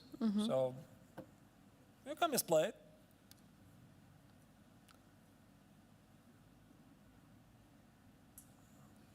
Not easy. Once again, what was it? Rook f5, King h7. King h7, King f4. King f4, g6.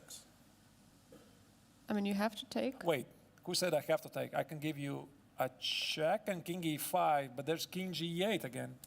Yeah, that's a problem. And now they're King e5, losing rook a d5. pawn. Yeah, yeah.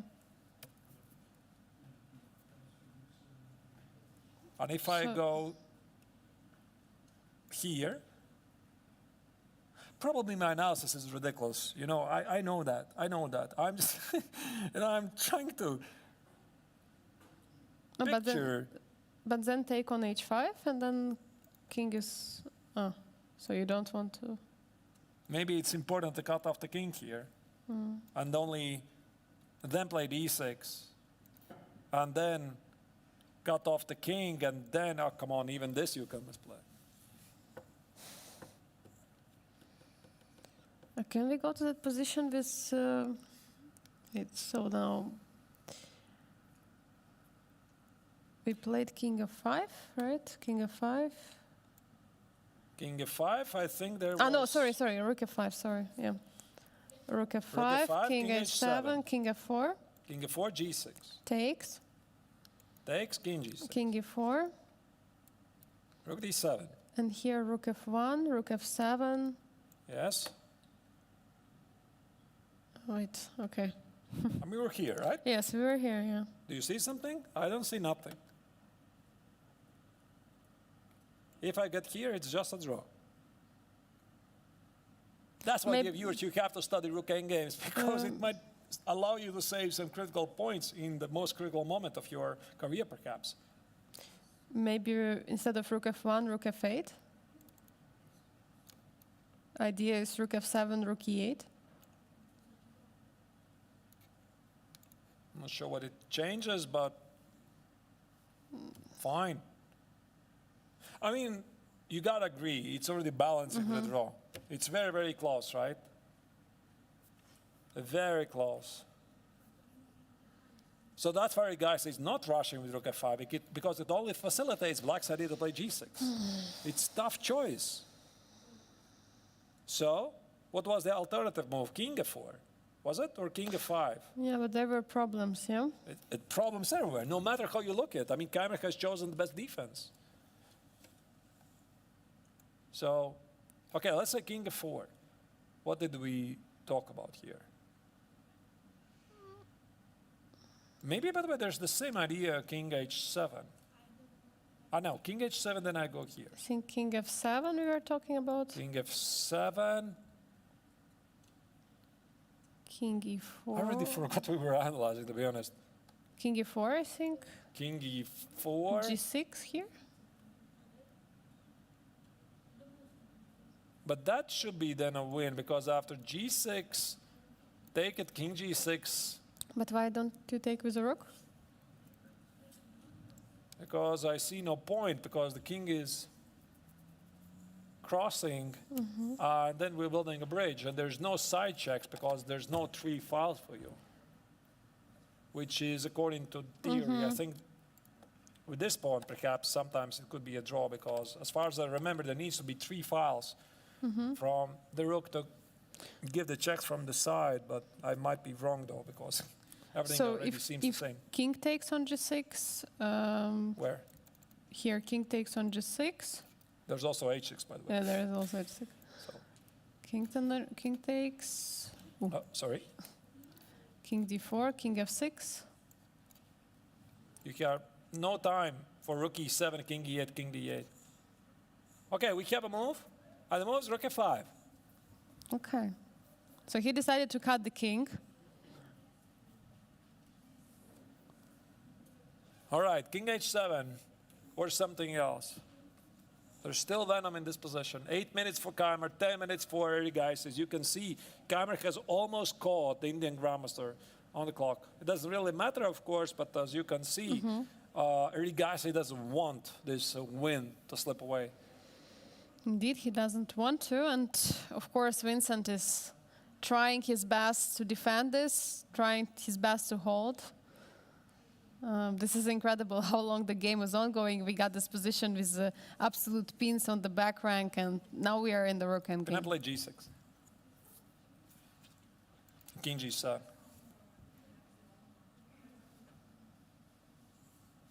What about this? So rook f7, king g8 changes nothing. Wait, was there some exception here? Because the rook is not here in time? I don't think so. Rook g7, rook h7. No, there was no exception. Sometimes, I mean, if the rook is not on the last rank, there were some exceptions, not here. So g6 stage takes king g7.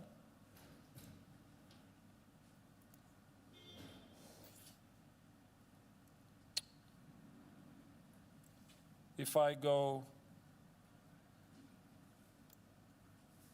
then I take, and we sort of were already here, sort of here. Rook f6, rook e5,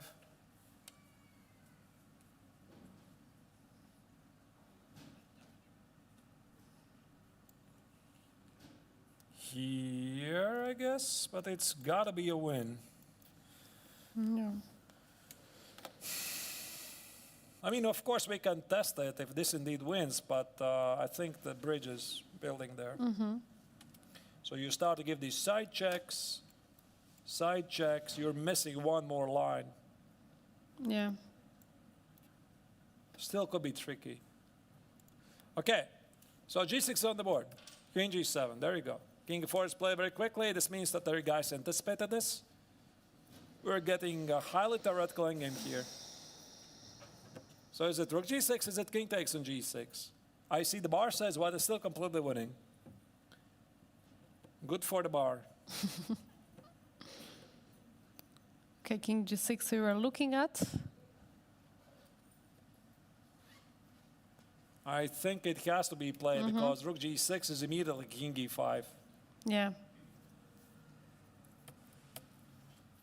And now king e5, I haven't mentioned this, there's rook takes on d5, so it's just a draw because black eliminates the pawn. So, is there even something else? I don't think so. So king takes on g6, and we were discussing Rook, king king e4. e4, yeah. Okay, rook d7, that was our defense, right? Still no king e5. You gotta play here.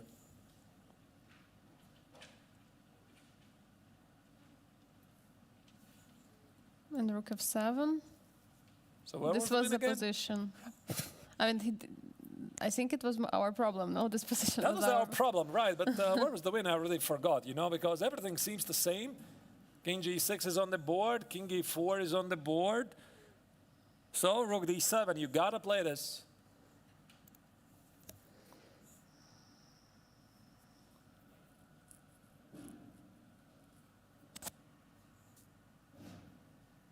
Again, no king e5, so king d4's got to be the critical resource. Ah, wait. Here. No, it doesn't work. There's no king f4. There's rook f7. That's a draw. On king f4 itself doesn't make any sense. No king move. Let's just put it this way. No king move, right? Ah, wait, it was rook e5. rook e5 here, but there's rook e7. Rook h5, the only Here, move. Here.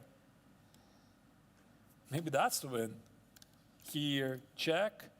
Here, and the king is cut off And now horizontally, now king. which is even more dangerous. At least according to endgame theory. Rook f6 immediately. But that That looks like helping, no? That we did not look. No, I think we're looking at, but I did not like it because of precisely rook e5, which is the only move. How do you now stop king d4, king c5?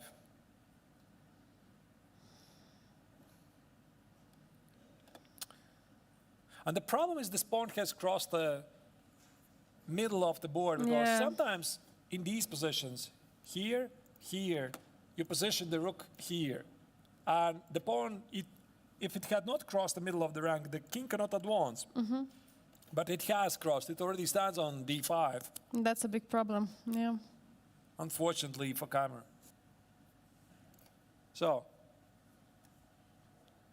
unfortunately, he played this rook f6. I would have expected rook d7 to be more resilient, but I think that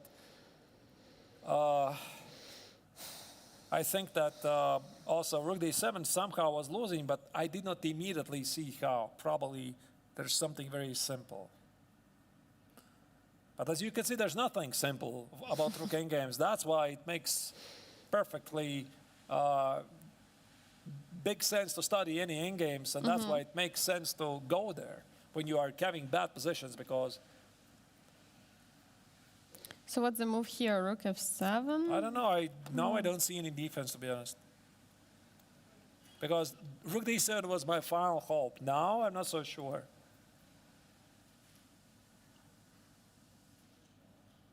King f6 looks like the move. That's a pretty... I mean, even this move is not necessary. You could just go here. I don't see any defense. I mean, that's a bridge. It's just building a bridge, inevitably. I'm pretty sure every guy knows how to do it. And what if to play something like rook a6 instead of here? Where? Rook Here? a6, yeah. Side checks. But you're missing some No, files. king f6.